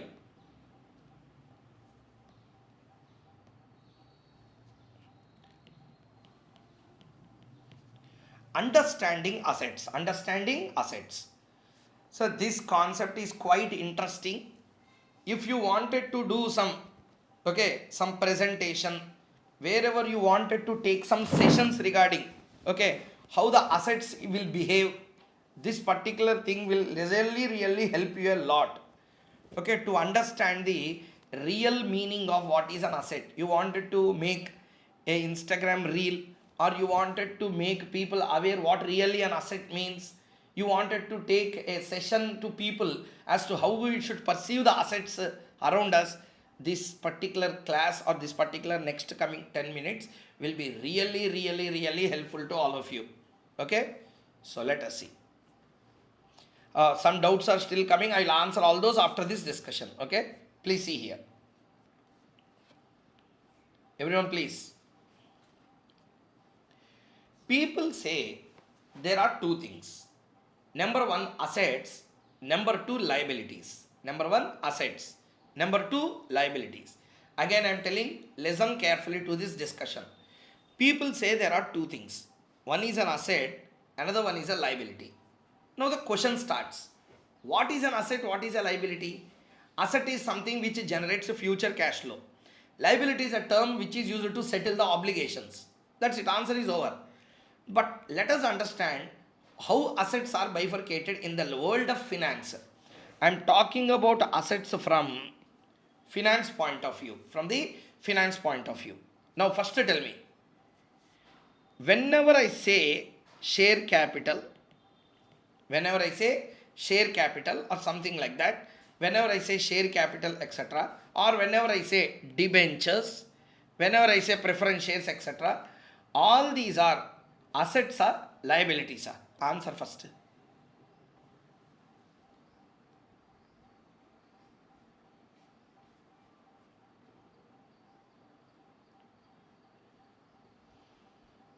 For the company, not for the investor, for the company, share capital, debentures, preference shares, loans, all these are assets or liabilities for a company.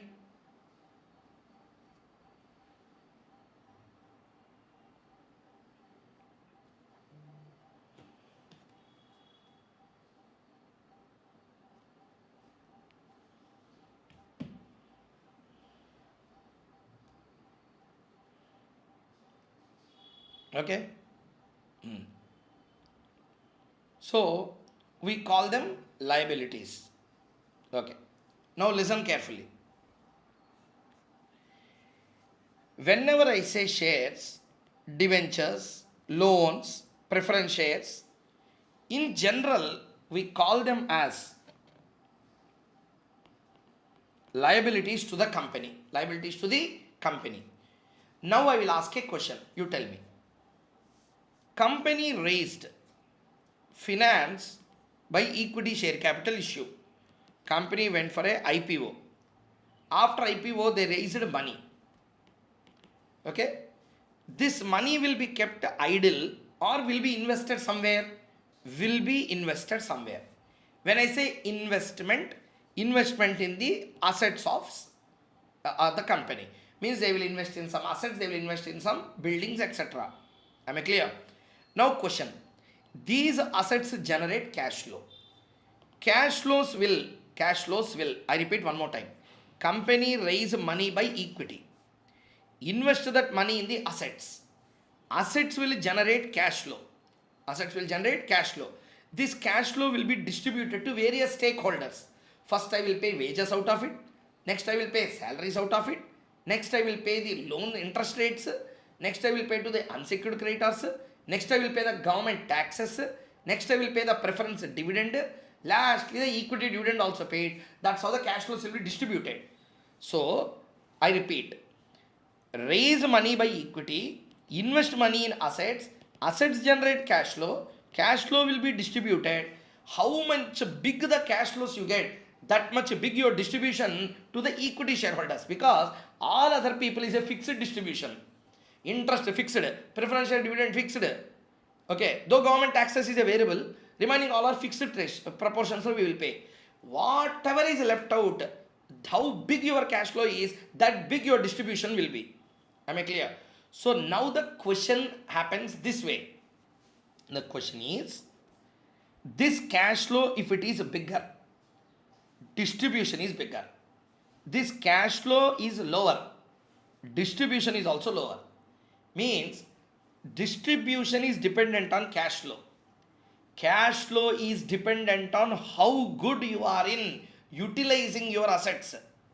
How good you are in utilizing your assets. If you are utilizing your assets to the fullest extent, if you are utilizing your assets for a good extent, then this asset cash flows also will be more. So how the assets are performing, that reflects on cash flow. How good your cash flows are, that good your distribution will be. So if your distribution is good, company will perform well. Now come back to the question.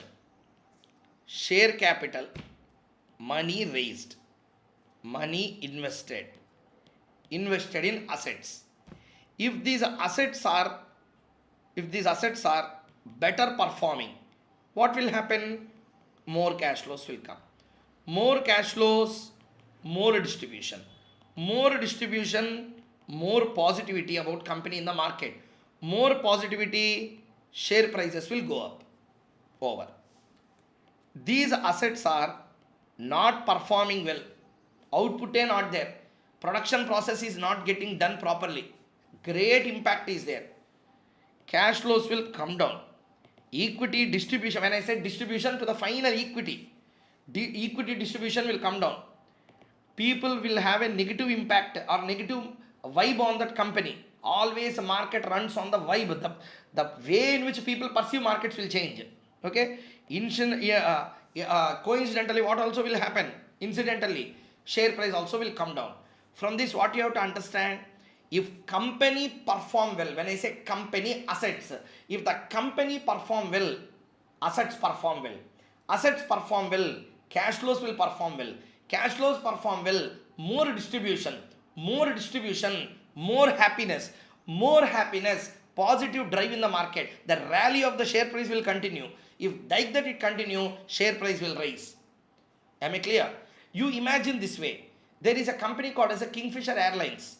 Kingfisher Airlines, before its insolvency, after its insolvency, you see. One day before insolvency, share price is there. One day after insolvency, share price came to zero. Negligible, if not zero. Why? When the people came to know that this company assets will no more run. Okay, sir, yesterday Vijay Mallya is there, today Vijay Mallya is there. Yesterday flights are there, today flights are there. Yesterday aviation is there, today aviation is there. Then why yesterday price is 600, today price is 12 rupee? Reason is, the moment the people come to know that in future, I repeat, the moment if the people come to know that in future these assets won't perform, the flights don't perform, they don't fly, they don't generate cash flows, the moment people come to know about it, the value of the assets will come down, automatically reflected on lesser cash flow, no distribution, negative impact, share price will come down. Now you understand the point or not? Company Kingfisher Airlines, one day before insolvency, one day after insolvency is essentially the same. Then why suddenly 600 share price will come to 10? Even Satyam scam also same. The day before the scam 658 rupees, the day after scam 58 rupees. What you have to understand from this? Suddenly what changes have happened here in the company? Ramalingaraju same, Satyam company same, Hyderabad same, performance same, employees same, government same, taxes same, interest same, debenture holders same, preference holders same, preference dividend same, everything is same, prices fall. Why? Are you understanding the point or not? The moment people come to know Satyam has committed a scam, the company assets will no more perform. When the company assets no more perform, company won't perform, because company is a car, assets are the wheels. On the wheels of assets, company has to run. Wheels ki puncture, over. The moment they came to know that assets are punctured, means assets will no more work, company won't move forward. The moment they came to know that company won't move forward, they don't have a positive vibe on the company. Once the negative wave starts, prices will fall. From this, what you have to understand, the price of the share is directly proportional to the assets of the company.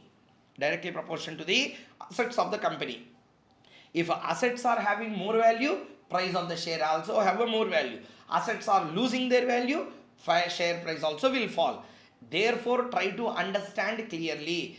The asset values drives the share value. Repeat. Asset value drives the share value. Whenever you value the asset, that value of asset will drive the price of the share. Drive the value of the share. If the assets are performing well, company also perform well. Am I clear or not? So company performance is reflected on the share prices. If company do not perform well, share prices will fall. If company perform well, share prices will rise. Understood the point clearly or not, everyone? Okay. Why I am telling all these things is, listen carefully. Now you understand the concept. Share price. Okay. See here. Asset, company, share price. I will ask a question, answer. Assets performing well. Okay. Assets performing well. How company perform now? Assets perform well. How company will perform? Assets are performing very well. Very good. How company will perform? Good or bad? Everyone? Yes. So if assets perform well, company also perform well. Okay. So performance increase. When the company performance is going like this, a rally, company performance, it is growing. Interim dividend, interim profits they announce, super profit during the quarter. What will happen to the company? What will happen to the price? What will happen to the share price? Price also increase. Now tell me, assets are not performing well. Go in the factory, employees made a lockdown. Okay, made a lockout. They went strike. They went policy differences came with the management. They went. Asset perform na, product will come. Product comes na, sale will happen. Sale comes na, cost will be paid. Cost paid na, profit will be there. Profit I will distribute.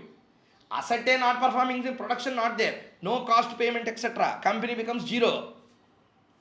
So when the asset performance is falling down, how the company will perform? Company perform good or bad? Everyone live students, please answer. Company perform good or bad? So once the asset values are falling down, when the asset performance is falling down, automatically the performance of a company also will come down.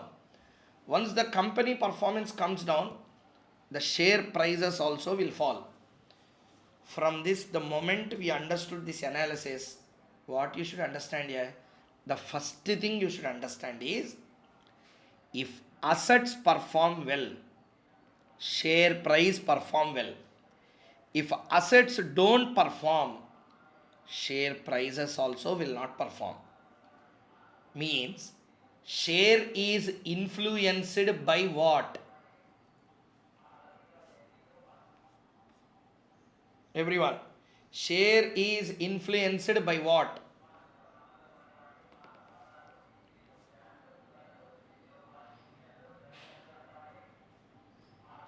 Share is influenced by what? Assets performance. Am I clear? Asset decides the price. That's why you call whatever you want in accountancy paper, financial reporting paper, you call whatever you want. Finance world, there is no concept of liability. Asal share is not a liability. When share derives its value from business, business perform well, share perform well. Business don't perform, share don't perform. What do you mean by business? Business is how assets are performing. Assets decides the value of the share prices. Okay. So the point what I wanted to convey here is, that's why, my dear students, everyone listening to the class, now the mind-blowing conclusion will come. Listen carefully. That's the reason why asset value, if you can understand properly, share price, what will happen you can understand. Share price will move up and down. Share price will move up and down. Listen carefully. A person came, a person is there. That person has a body temperature which is increasing and decreasing. He is feeling feverish 103, it is going. Suddenly it is coming to 98 again. Suddenly going to 102, 103 again. Suddenly coming down to 98. Now don't see the end result called as a fall and rise in temperature. Understand the source. What is the problem inside? Something is going wrong. You give medicine to that. Same also happens in the company. The moment people started looking into share price, price increasing, price decreasing, you should not see the price of the share. You see the origin which is affecting that share. That origin is the asset. That's asset calculation, capital budgeting. That's why capital budgeting chapter gained its popularity. Reason is what? Capital budgeting chapter la asset sales we will take in the cash flow. We will take PV factor, we will calculate. Whatever the value you calculate, that's called as a fair value of asset. That's called as what here? Fair value. See here, year, cash flow, PV at the rate of PVCF. Something you will do. Year 1, 2, 3. 1 lakh, 2 lakh, 3 lakh. Some amount. PV factor. You will get some value here. What is this value? Discounted cash inflow. Like this, you should never tell in final. A bacha in interlevel will tell like this. Understood? A bacha in interlevel will say like this. Discounted cash flow, discounted inflow. A fool will tell like this, actually, to be very frank. This is not discounting cash flow. This is called as a fair value. What value? Fair value. What is my fair value? Listen. Fair value of an asset is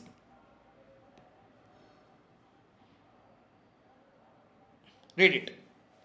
Present value of future cash flows discounted at a required rate of return. Repeat. Present value of future cash flows discounted at a required rate of return is called as what? Is called as a fair value. Okay. Present value of future cash flows discounted at required rate is called as a fair value of asset. Repeat again.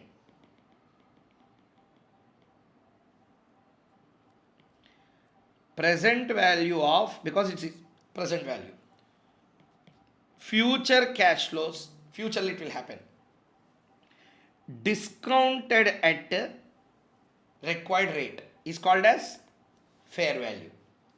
Fair value came to 1 lakh. Fair value came to 1 lakh.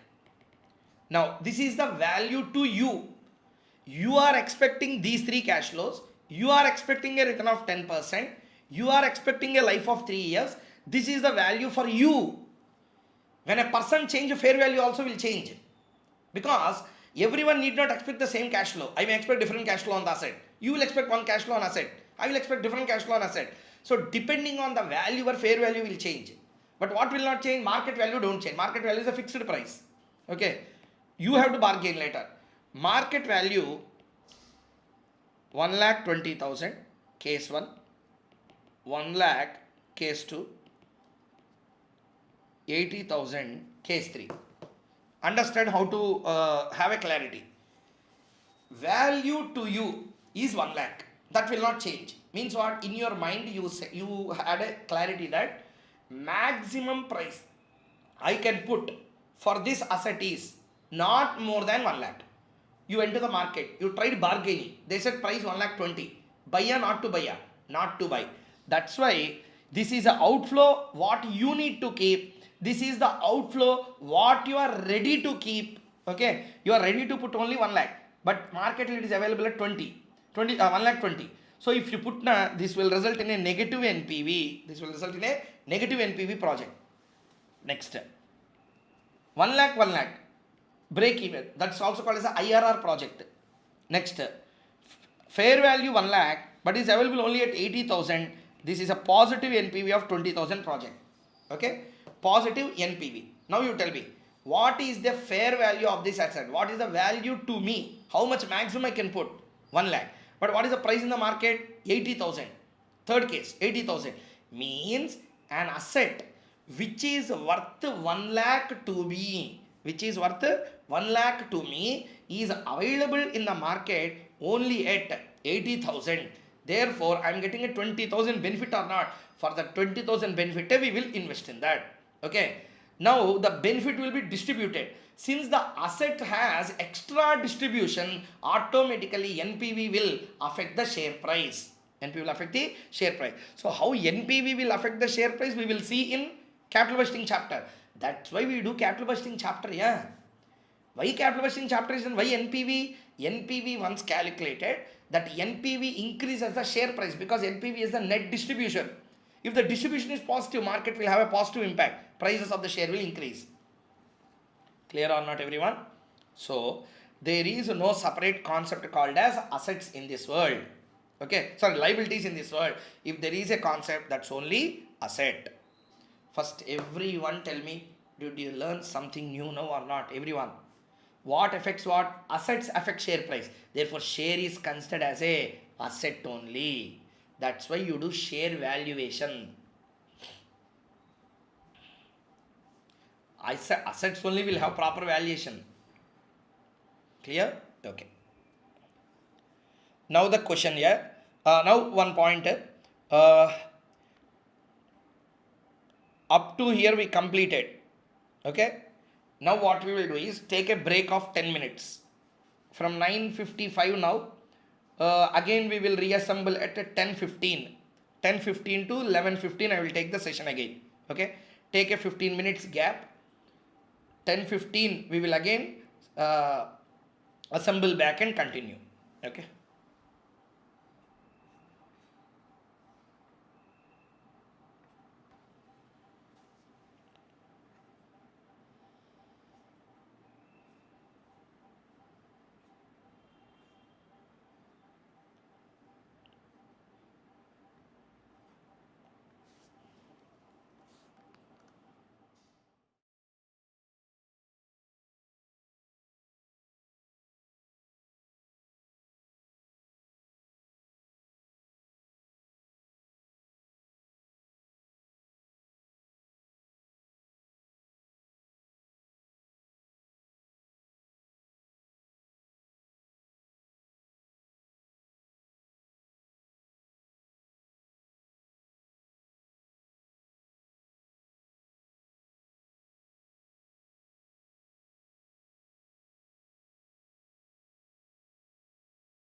Shall we begin?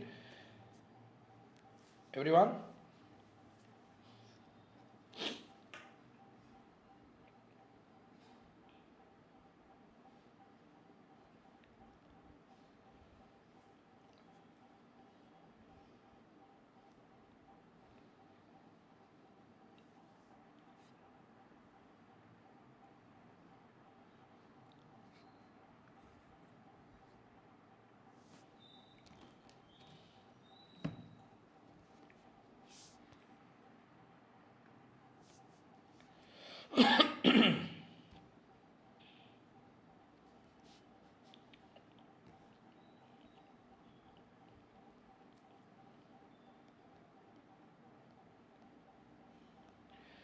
So let us continue.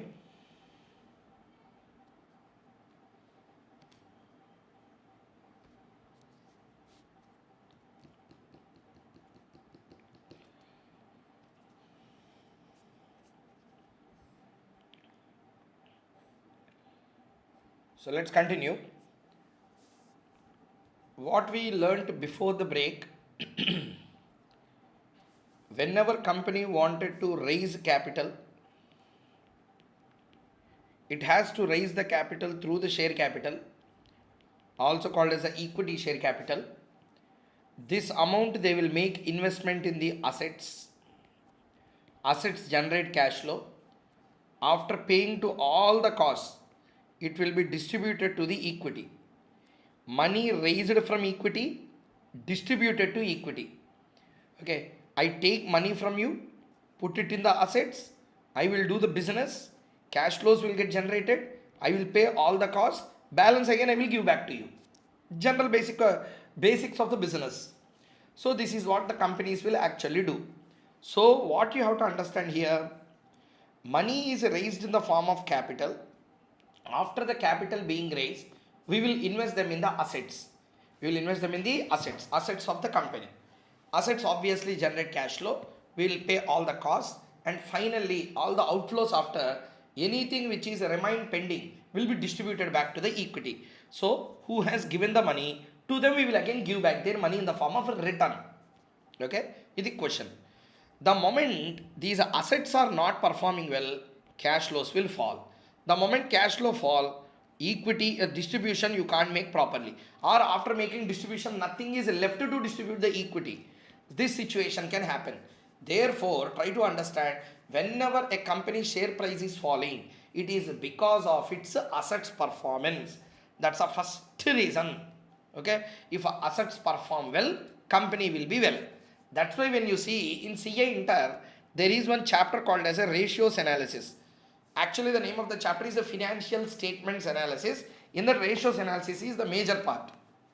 There, you might have seen performance ratios will be there. Which ratios here? Performance ratios will be there. Productivity ratios are performance ratios. All those ratios are dependent on the assets and turnovers. Assets and turnover. So fixed assets turnover ratio. Fixed assets turnover ratio. What is the meaning? How much turnover is coming from the usage of fixed asset? Or keep it in other way. Fixed assets turnover ratio 1.1 times means what? The turnover what the company is generating is 1.1 times the fixed asset. Means what? The cash flows are 1.1 times the assets. 1.1 times the assets. Means it's a very good turnover company.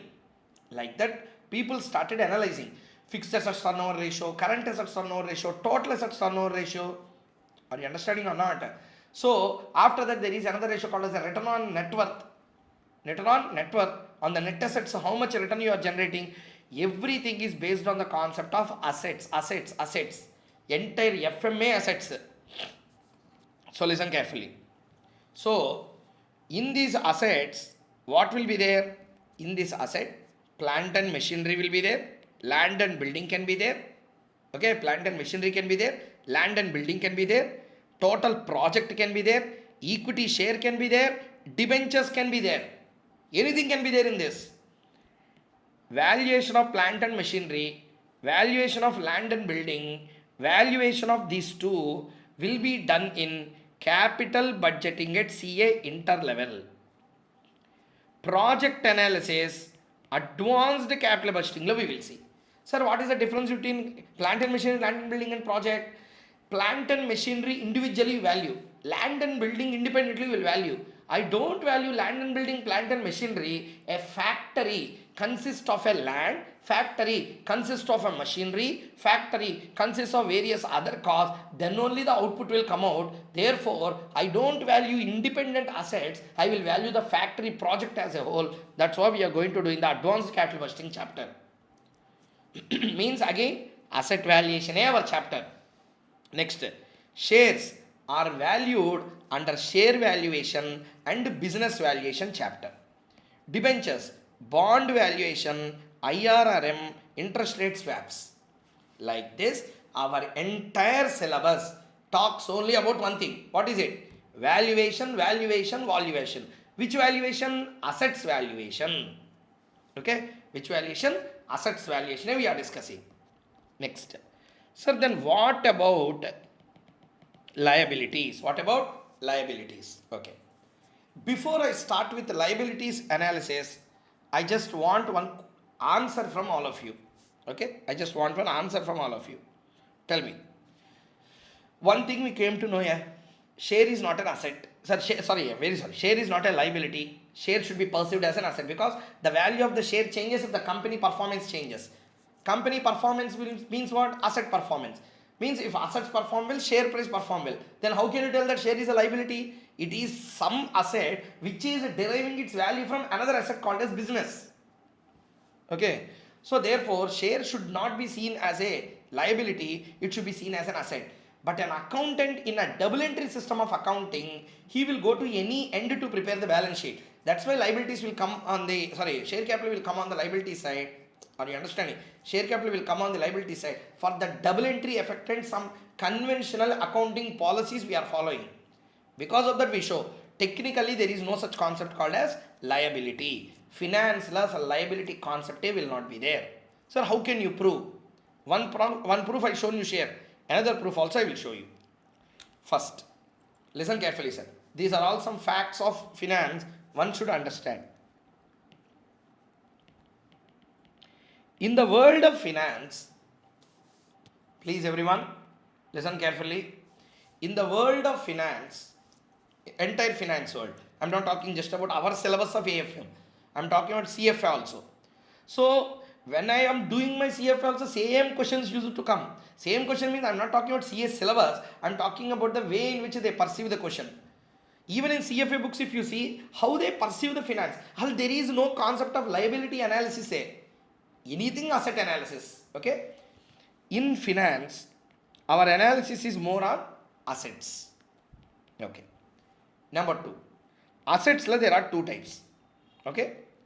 Real assets, financial assets. Real assets means the tangible assets which are depreciable are real assets, or non-depreciable intangible assets. First, let us see the real assets. Land and building is a real asset. Only building, real asset. Plant and machinery, it's a real asset. Okay, these are the first type. Next one is a financial asset. Share, debentures, all these comes under the category of what? Financial assets. In that, what is a popular financial asset? Share is one popular financial asset we have. Okay, now answer. India is a nearing to 4 trillion market. $4 trillion GDP. India is now nearing and has reached. And the target is a 5 trillion. In that 4 trillion, whatever the 4 trillion dollars, whatever the economy or GDP we have, in that $1.1 trillion is coming from capital markets. Means 1.1 trillion market, share market. Means 1/4 of the total India's economy is dependent on share markets. How much? Total 1.1 billion means 1/4 of the total market, total economy is dependent on stock markets. That is the stage of India today. Whether stock markets will influence everything or not, yes, they do. Like this, it will happen. Why I am telling this is answer my question. Everyone tell me. A company is performing well, a company is not performing well. These two things will affect the GDP or not? You tell me first. I repeat one more time here. Listen carefully. I repeat one more time. Share market is there.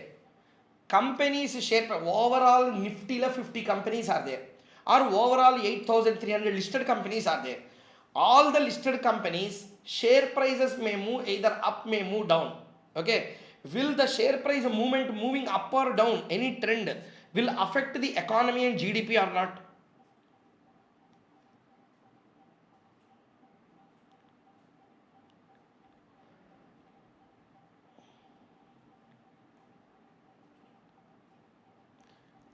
I repeat, very simple question here. Listen carefully. I'm repeating one more time. I'm repeating one more time. Listen. There are so many companies in India. Okay, there are so many companies. Share market you take. Sorry, easily I will tell you. Share market. Stock market is NSE, BSE. NSE prices are moving up, or NSE prices are moving down. BSE moving up, moving down. This momentum, a rally of either upward trend or a downward trend. I'm not talking about general swing trading. Normally, when it is moving up or moving down, that trend will affect the GDP or not. Not any one single company, overall stock market will influence the shares, the financial assets. Simply to tell, financial assets will cause an impact on the GDP or not?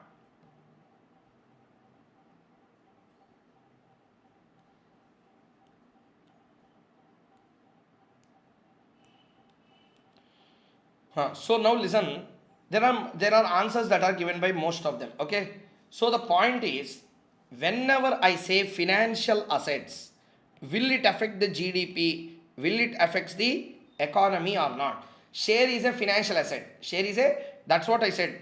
Real asset, financial asset. Real asset, financial asset. Okay, 1 minute. Okay. Real asset and a financial asset. Now we are talking about financial asset. Share is a financial asset. Debenture is a financial asset. So automatically everyone has answered it. Okay. So the point is, will financial assets impact the economy or not? Okay. Will financial assets impact the economy or not is a question. And they do not affect the economy. GDP is not affected by this particular financial assets. Yes, you heard me right. That's why I told you at the introduction of this concept before the break. If really you wanted to take a seminar or to make an Instagram shot, if you are really interested, this area can help you. Do you know why? Generally, people think that stock markets will influence economy. Stock market will not influence economy. Stock market is the reflection of economy. Stock market is a reflection of economy. Already economy is there. Okay, it is only just a mere reflection. Economy perform well, that reflection will fall on share market. Economy not performing well, that reflection won't fall on the share market. Are you understanding? I will prove this with some examples. That's why please be here in this world. See here. There are two persons in this world, Mr. A, Mr. B. Only two persons are there. Imagine this way. There are only two persons in this entire world. Okay? A had cash 100, fixed assets 100. So how much capital he have? 200. That means in his 200 capital, what he has done? In the 200 capital, whatever he has cash of 100, he has financial assets of 100. Okay. What B has done? B went to A. B is another person in the world. B went to A. B said to A, I have no cash with me. I have a cash of 50 only. Okay, I have a cash of 50 only. Can you please give 50 rupees in this cash? When you listen properly. A started with a capital of 200. That capital is distributed to the assets in the form of 100 and 100. B started with a capital of 50. That itself is reflected in the form of cash. But B don't have extra money, na? B went to A. A, can you please give me 50 rupee loan? He asked, loan, 50 rupee loan, please give. Whom he asked? He asked A. B asked A, please give 50 loan. A said, okay, I will give. Cash became 50. Loan receivable became 50. Overall balance sheet 200 won't change, but the nature will change now. Next, this fellow capital is 50. Loan taken added 50. With that he purchased. Okay, with that he purchased a fixed asset 50. With that he purchased a fixed asset 50. Okay. Fixed asset, some assets he purchased, something he purchased out of it. How much? 50. This is the balance sheet. Okay. Analyze this properly now. A started with a capital of 200, distributed the 200 in the form of cash 50, fixed assets 100, loan 50, loan to others. Okay. Next, B. B started with 50, loan taken 50, totally 100, invested 50 in the form of cash, remaining 50 invested in the fixed assets. Done. Over. Now balance sheet is favored for all the two. So 200 and 100 is the balance sheet situation. Up to here, understood clearly? Now sum up both the balance sheets. This is called as a worldwide balance sheet. This is called as worldwide balance sheet. You prepare balance sheet for entire world now. World, two people are there in our example. A and B balance sheet. I will call it world balance sheet. Okay. See. Now what will happen when I sum up the world balance sheet? Take this. Capital of A 200. Capital of B 50. Capital of B 50. Okay. Now loan payable by B 50.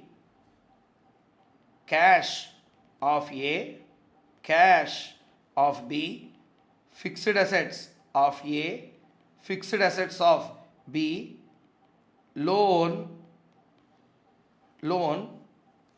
receivable by A 50, 100, 50, 50, 50. See now, see the balance sheet properly now. What has happened? Some amount of basic observation. What I have done? 1, 2, 3, 4, 5, 6, 7, 8. Okay, 8 transactions. 1, 2, 3, 4, 5, 6, 7, 8. 8 transactions happened. Okay, what I have done? Capital of A, capital of B, merge. Okay, done. Loan given by A, the loan taken by B, 50 reflected. Loan given by A, 50 reflected. Like this it happened. Correct? Now see the situation. Now see the situation. See here. Worldwide balance sheet we prepared. Worldwide balance sheet. Whose balance sheet? A and B's balance sheet we prepared. A and B balance sheet we prepared. Okay. This is a worldwide balance sheet. Now tell me.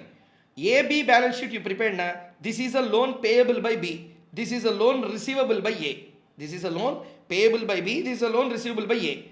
Both of them cancels each other. Receivable to you, payable to me. Both of us prepared the balance sheet na. Exclude that item. Okay. Next. Fixed cash of A 50, cash of B 50. Both can't cancel. Both will add. Fixed assets of A 100, fixed assets of B 50. Both will not cancel. They will add. Understood?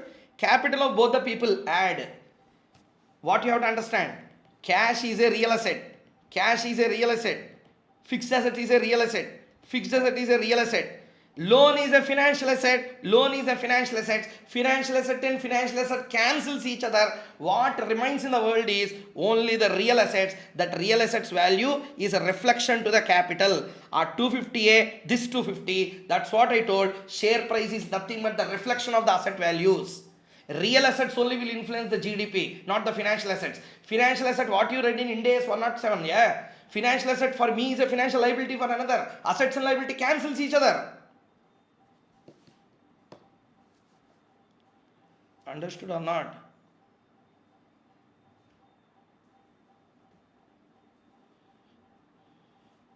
financial assets and financial liabilities cancels each other.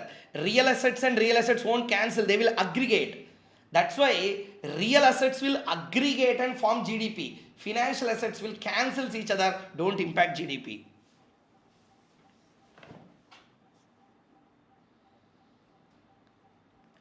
Understood or not, everyone?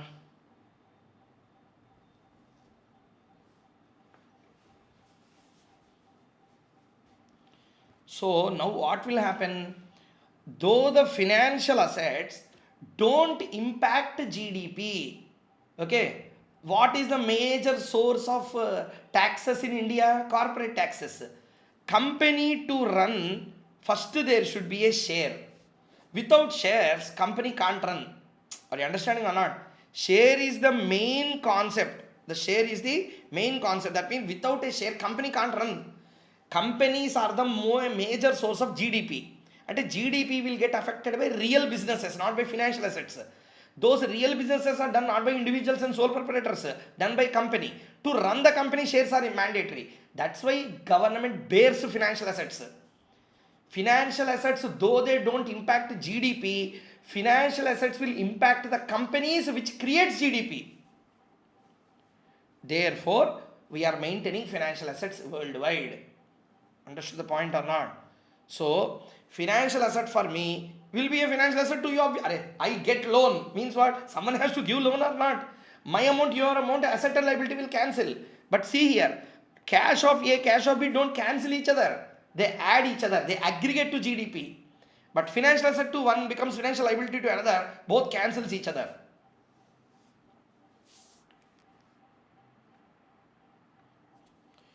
Hopefully everyone understood clearly.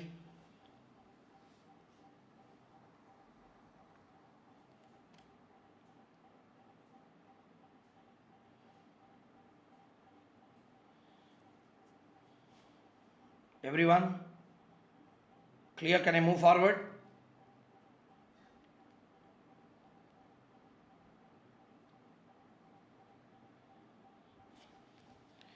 So why I am saying all these things? Again I am telling you, first 1-2 sessions I concentrate on scratch and the basics.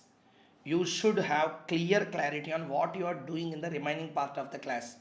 Okay, 140 hours la spend 5-6 hours on this properly.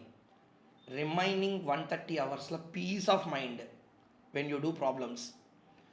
First starting derivatives forex. If I start there is no point in that, and unnecessary. Okay, some direct formula, this is the concept, this is how steps will come. Those are not important for us. If you understand, even in a new problem you can react properly. Okay, stepwise procedures, all those not required. You prepare your steps and write, I will not deny, but understand and do whatever circus you want. Without understanding, if you do, a real life becomes circus. So understand and do. That's it. No more I wanted to talk about this. Understand and do anything you wanted to do. So first thing, concept of assets and liability. Over. There are 4 types of scenarios: cost, price, market value, fair value.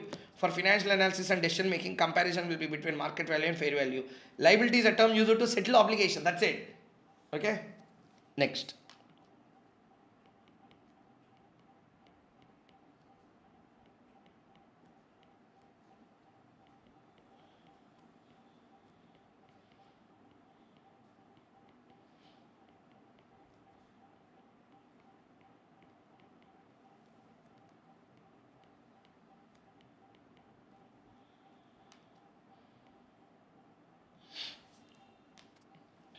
Right on.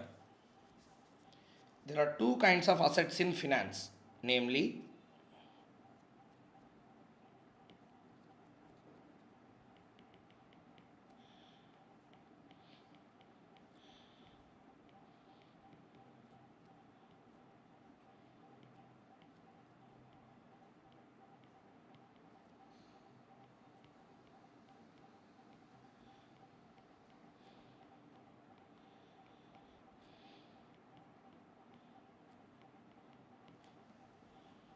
next.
Completed.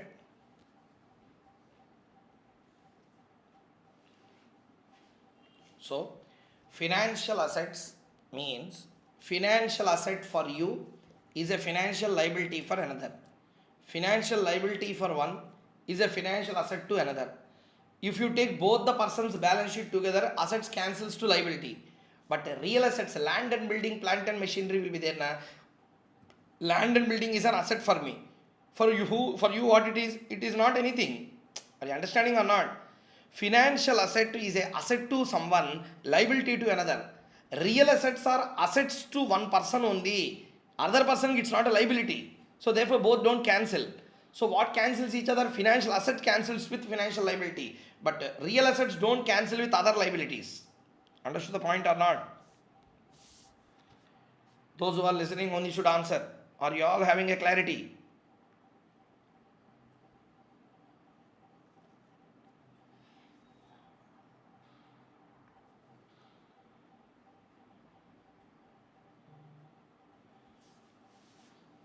Okay.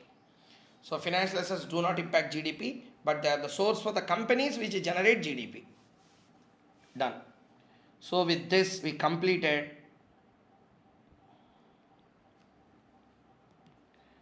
understanding over, time value of money over, asset liability over, basics of E factor over, reinvestment we did not start, understanding market value over, cash flows over, discounting compounding over, miscellaneous is only to understand some basics. So the only thing that was left out for us is understanding the concept of reinvestment. Okay, please keep the heading everyone. So point number 1, 2, 3, 4, 5, 6.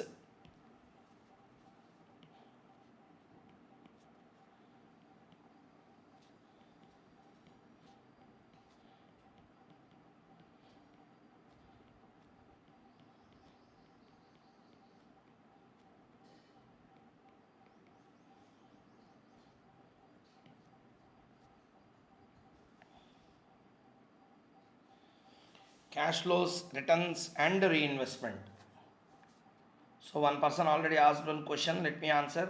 Ashwin, share capital is a financial asset. Yes, obviously, share is a financial asset. That's why na, equity share capital, if I purchase a share, it's an investment for me. Then what is for the company? It's a liability, equity share capital. Both cancels each other. That's why share don't add any value to the companies. But without share, company can't continue the perpetual succession. The source of the company based on share, but share do not contribute anything to the GDP. That's why share do not contribute to GDP, but assets performance grows the business. That business growth will reflect on the share. So in the different chapters, we will understand much more in depth. So the way in which we will understand will definitely impress you in understanding the finance world as well. So let us begin with the last and final concept, but this is also a lengthy concept only. You have to understand it in a right way. Okay, let us begin. Listen from now 35 to 40 minutes. Spare your time properly. We complete the chunk of all the basics.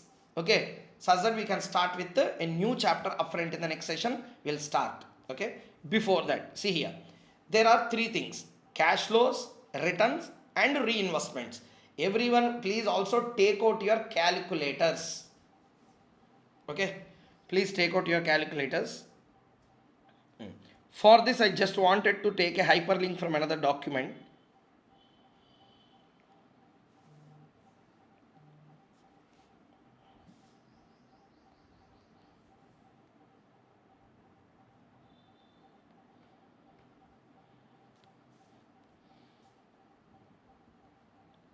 Okay, see here.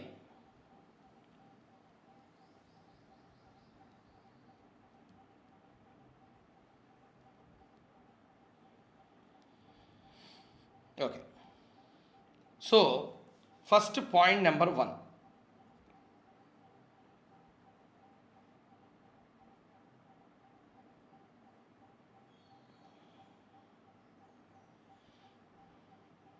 Okay, see here once.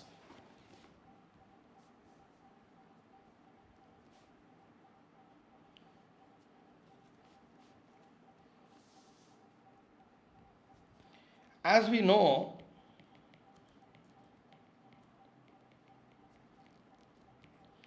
there are four types of cash flow streams.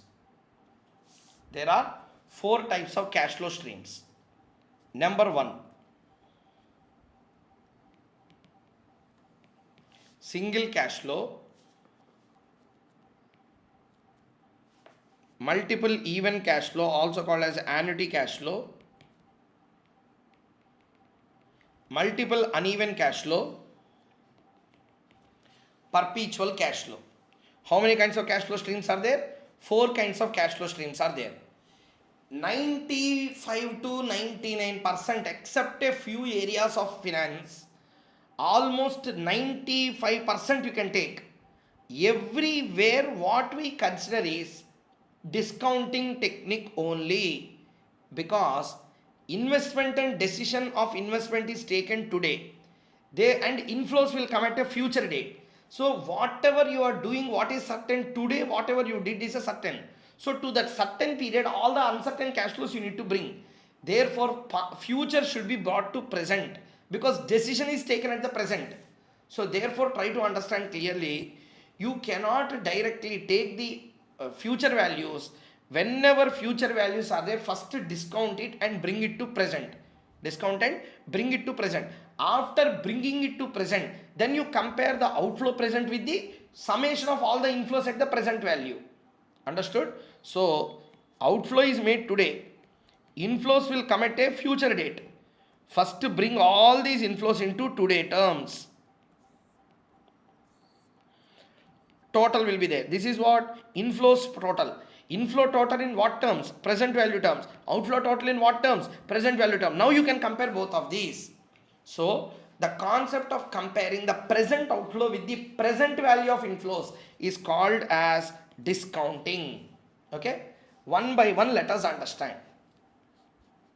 First one, single cash flow discounting. What cash flow discounting here? Single cash flow discounting. Sir, what this is? I will explain. See the screen.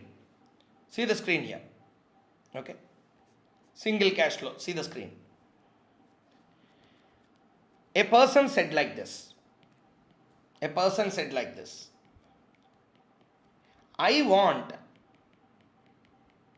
1 lakh after 3 years. I want 1 lakh after 3 years.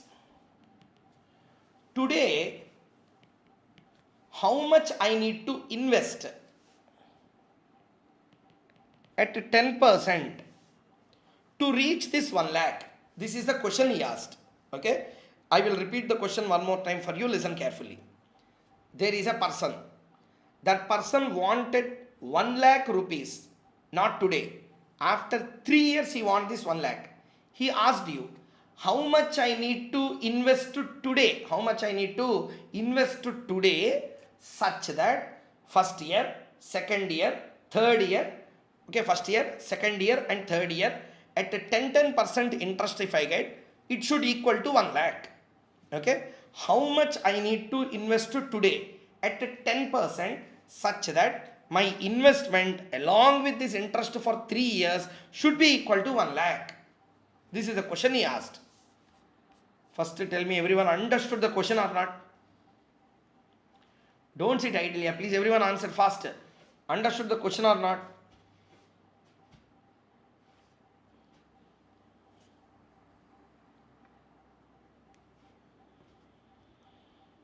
Okay, now listen carefully. Now listen carefully. How many cash flows you are having here? Now tell me, this is a single cash flow na, annuity cash flow na, perpetual cash flow na, multiple uneven cash flow na? Tell me. I will invest some amount today. 3 years after I will get 1 lakh. What kind of cash flow this is?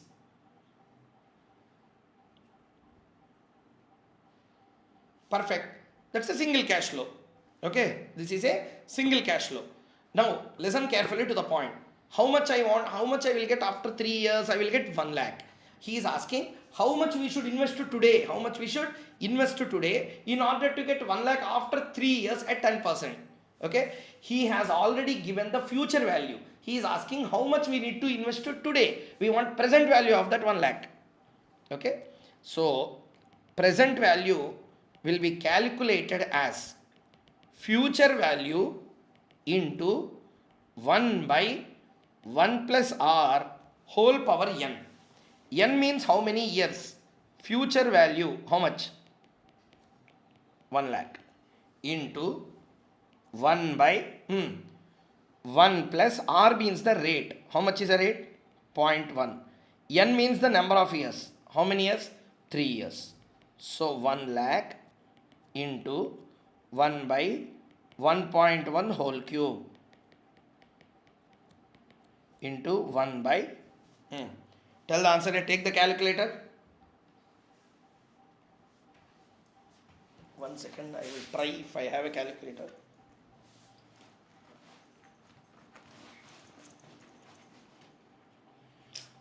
I didn't have calculator with me as of now. So if you have the calculator, please give the answer here. 1 by 1 point how much? 1.10 whole cube. Tell the value.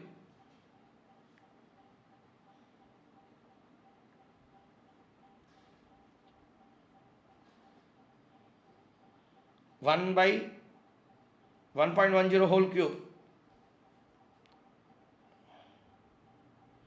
1.331. Okay. So 1 lakh into 1 by 1.331 means how much? 0.751. 3 digits you take. Multiply. Or 7513, yeah? Okay. 75,130. What is this 75,130? 75,130 is the investment. 75,130 is the investment. What investment? The investment which you need to put today.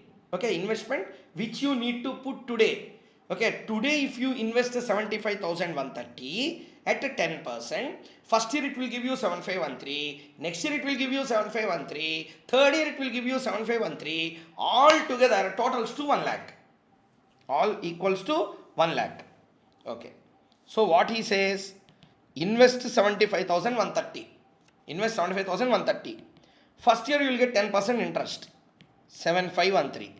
Next year you will get interest, 7513. Third year again you will get interest, 7513. Total all.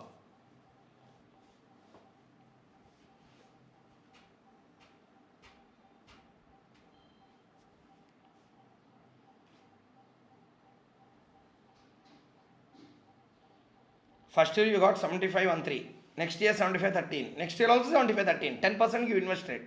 Tell the total value. Everyone, total value.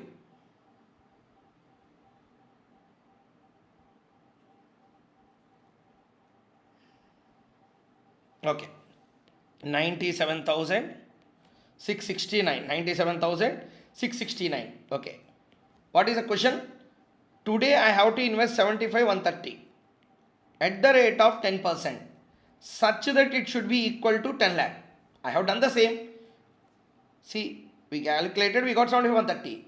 So I should invest 75,130. I should invest 75,130 at a 10% interest such that every year they will pay interest on the principal. Principal amount is 75,130. So 75,130 on the 10%, 75,130 for 3 years.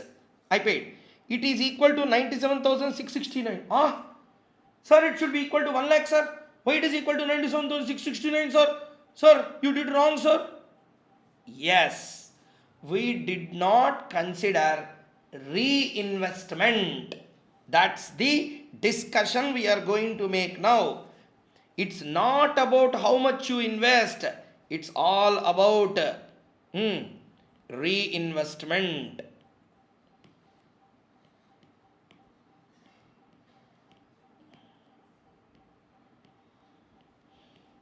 So, so the point is, we should not just take the principal, we should consider reinvestment. Okay, listen carefully. I wanted to tell lot many things about this. See here. Finance always considers reinvestment. Means what? What is this 10%? What is this 10%? 10% is the return.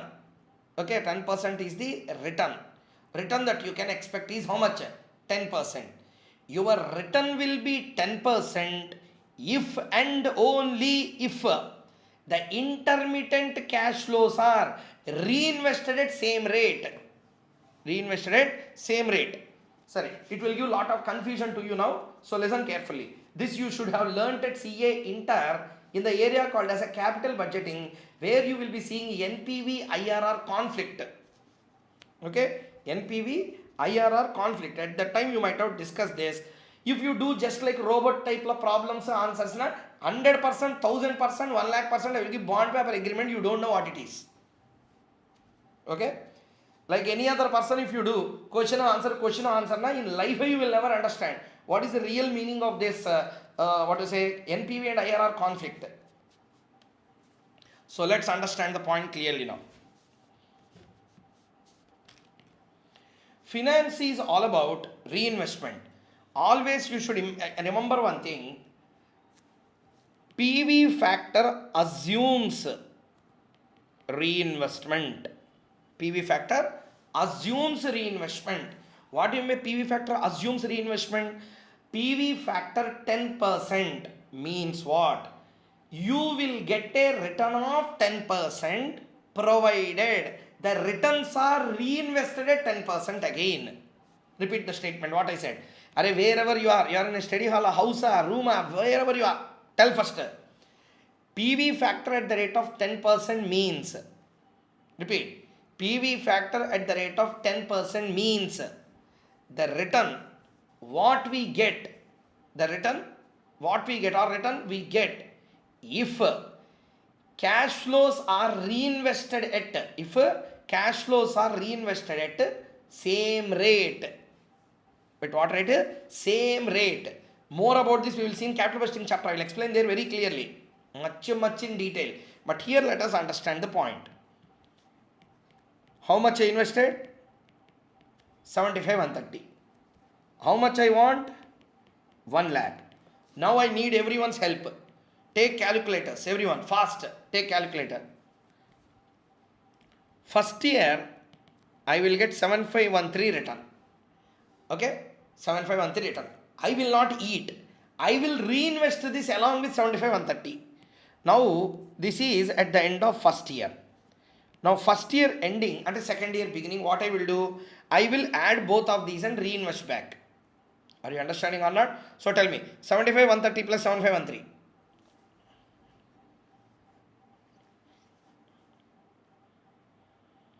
75,130 plus 75,130. 82,643. Okay, this is first year ending. Second year ending, on that 82,643, I will get 8264 interest. Second year ending ki, my net principal will become how much?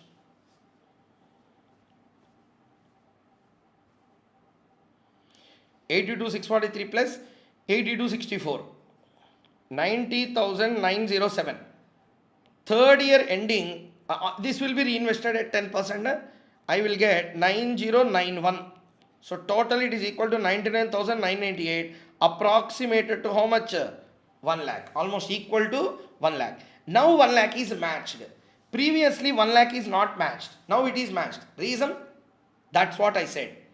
10% return is true when you reinvest the intermittent cash flows, at the same rate. What is the same rate here? 10%. At what rate you invested original? 10. Intermittent cash flows, whatever generate, also should be reinvested the same 10. Then only you will get finally 10% return. That's the secret behind the PV factors. That's why whenever any mutual fund company says that we are paying 21% return, what you have to understand, it will not give 21, it will give only 17%, 16%. If you reinvest back that 16% return back at 16% again, then only you will get this 21%. So whenever mutual fund says some amount, just don't follow like a herd of sheep. They are announcing only the returns, they are not announcing the real cash flows. Understood the point or not, everyone?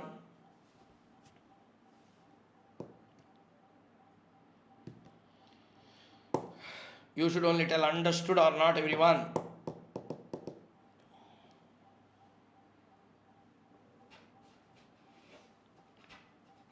So what you need to have a clarity here, whenever PV factors are there, always in life assume one thing. Remember one thing. PV factor assumes reinvestment.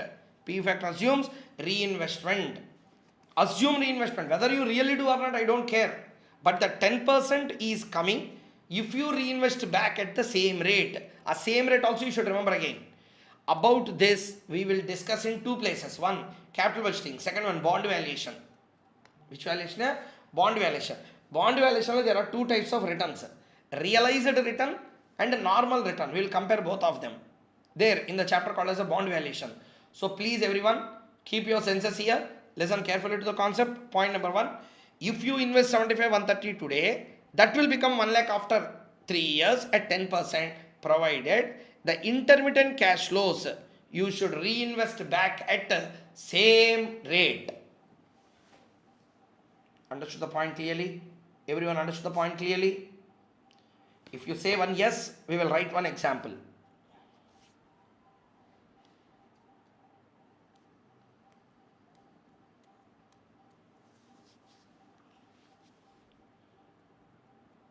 Yes? Okay. Now,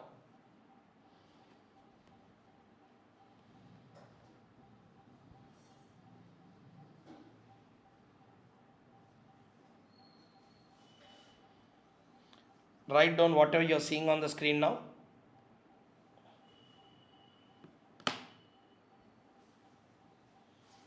Please write down this.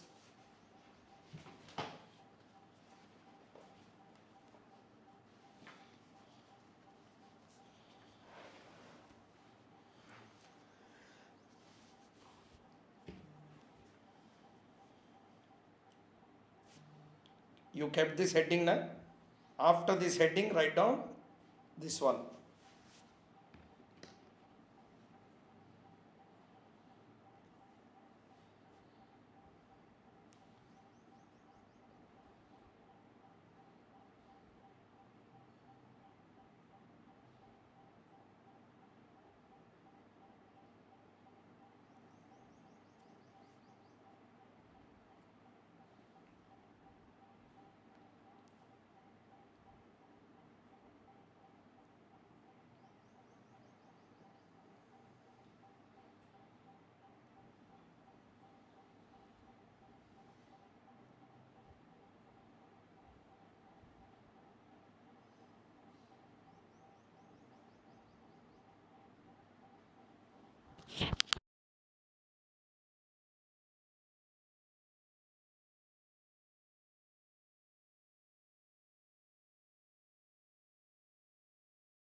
Please copy down this.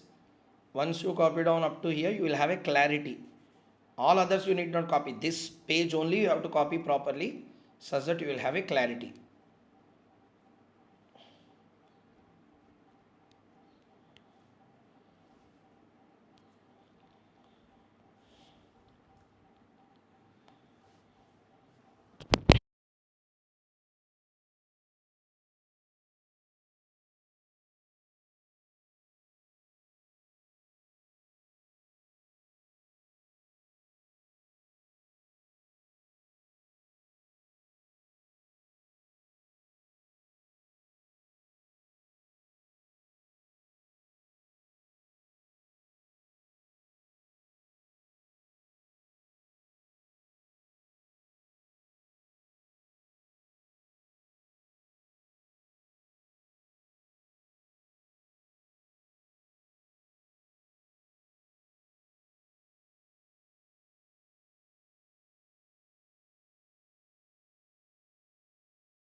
So kindly confirm everyone completed writing.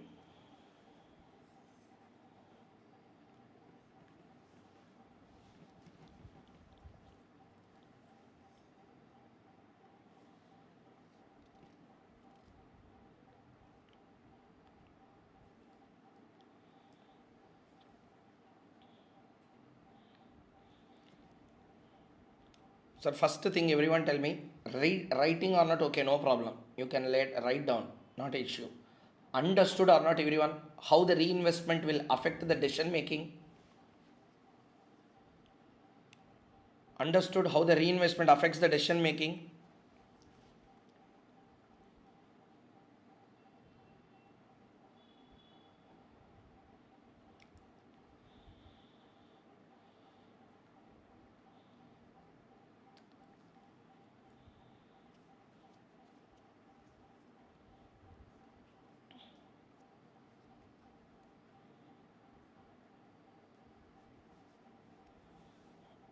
Okay.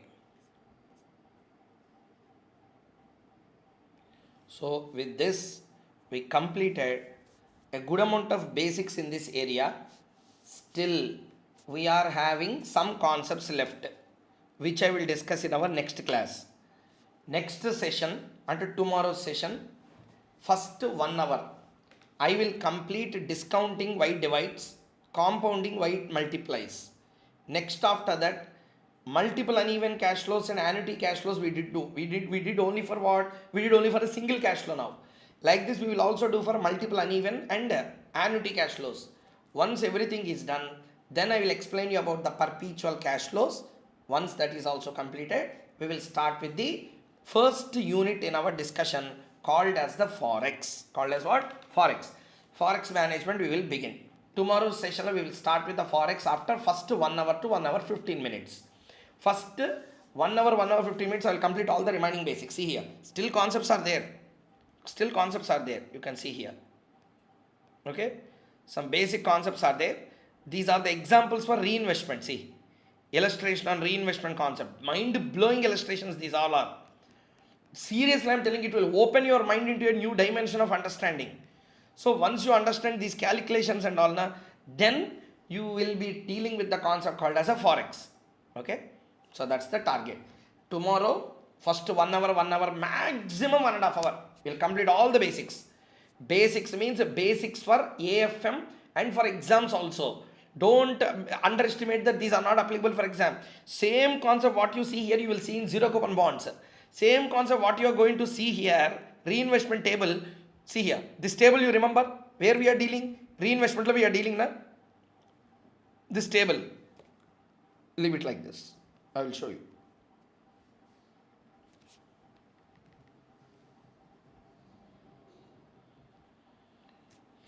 Which chapter here? Bond valuation. Okay.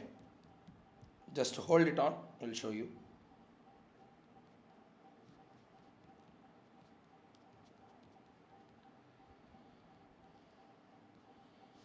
See. Reinvestment schedule. This is a examination question here.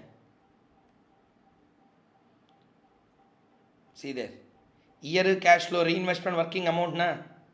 Year cash flow balance years calculation amount. Same. 68,104 into 1.14 power 4 na. Here 11 into 1.15 power 4 like this. Right? Don't first keep that from mind. Yeah. Many people, basics means they think we are telling some nonsense or a story. Point shall I tell you, when you come to the bond valuation chapter, if I explain all these, then I have to explain all these, which is irrelevant. These are all the components of time value of money chapter. So at the basics, if you understand properly, bond valuation chapter, I can just tell that day we discussed about reinvestment model, means immediately click, okay, we are applying time value of money. Or else do you know how you will learn? Bond valuation reinvestment is a topic. Only fool will think like that. Bond valuation reinvestment is not a concept.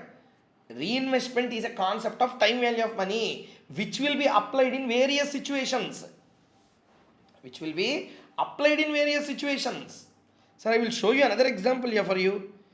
First thing, I should burst all the myths. Means there is a wrong notion. Basics not required. First I will do formula, answer. You can't. Okay, I will show you another document also. See, this is capital budgeting chapter here.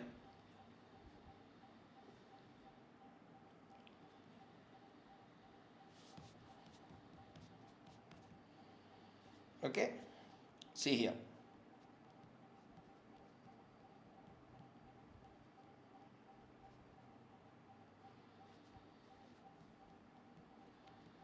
Okay, this is NPV-IRR conflict concept. NPV-IRR conflict concept. Okay, some data is given. See here now.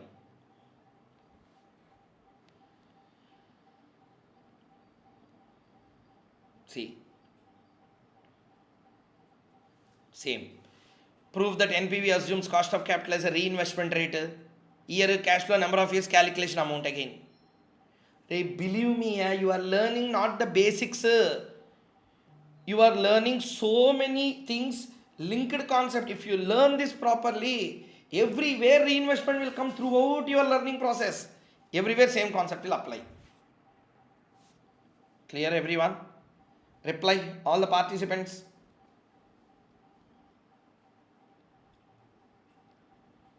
Are you all having a clarity? Understood?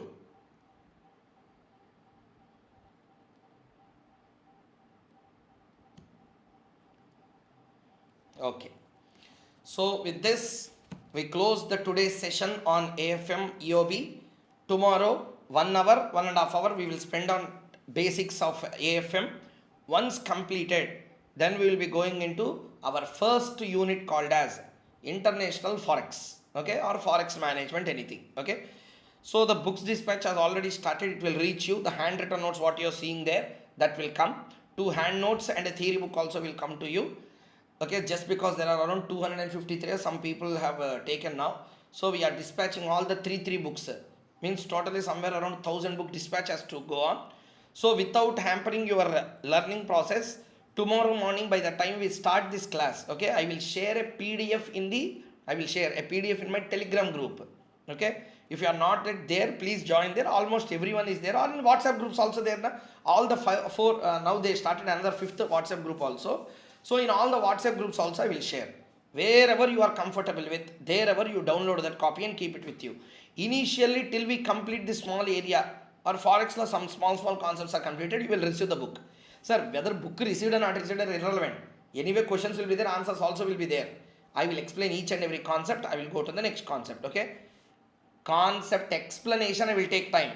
Problem solving in this particular exam oriented batches, when it comes to the problem solving, I will be little faster. Okay, so exam oriented batch is an assumption that you at least know the basics. Okay, but basics also I will only tell, but after learning the basics na, you please don't make a delay in doing the problems. Okay, because in the available time frame we have to complete everything. So those selected good problems we will take, we will solve and we will move on to the next chapters. Everyone, are you having a clarity? Shall we wind up the session for today? First, everyone reply, give your feedback directly. Did you like the class for today? Everyone.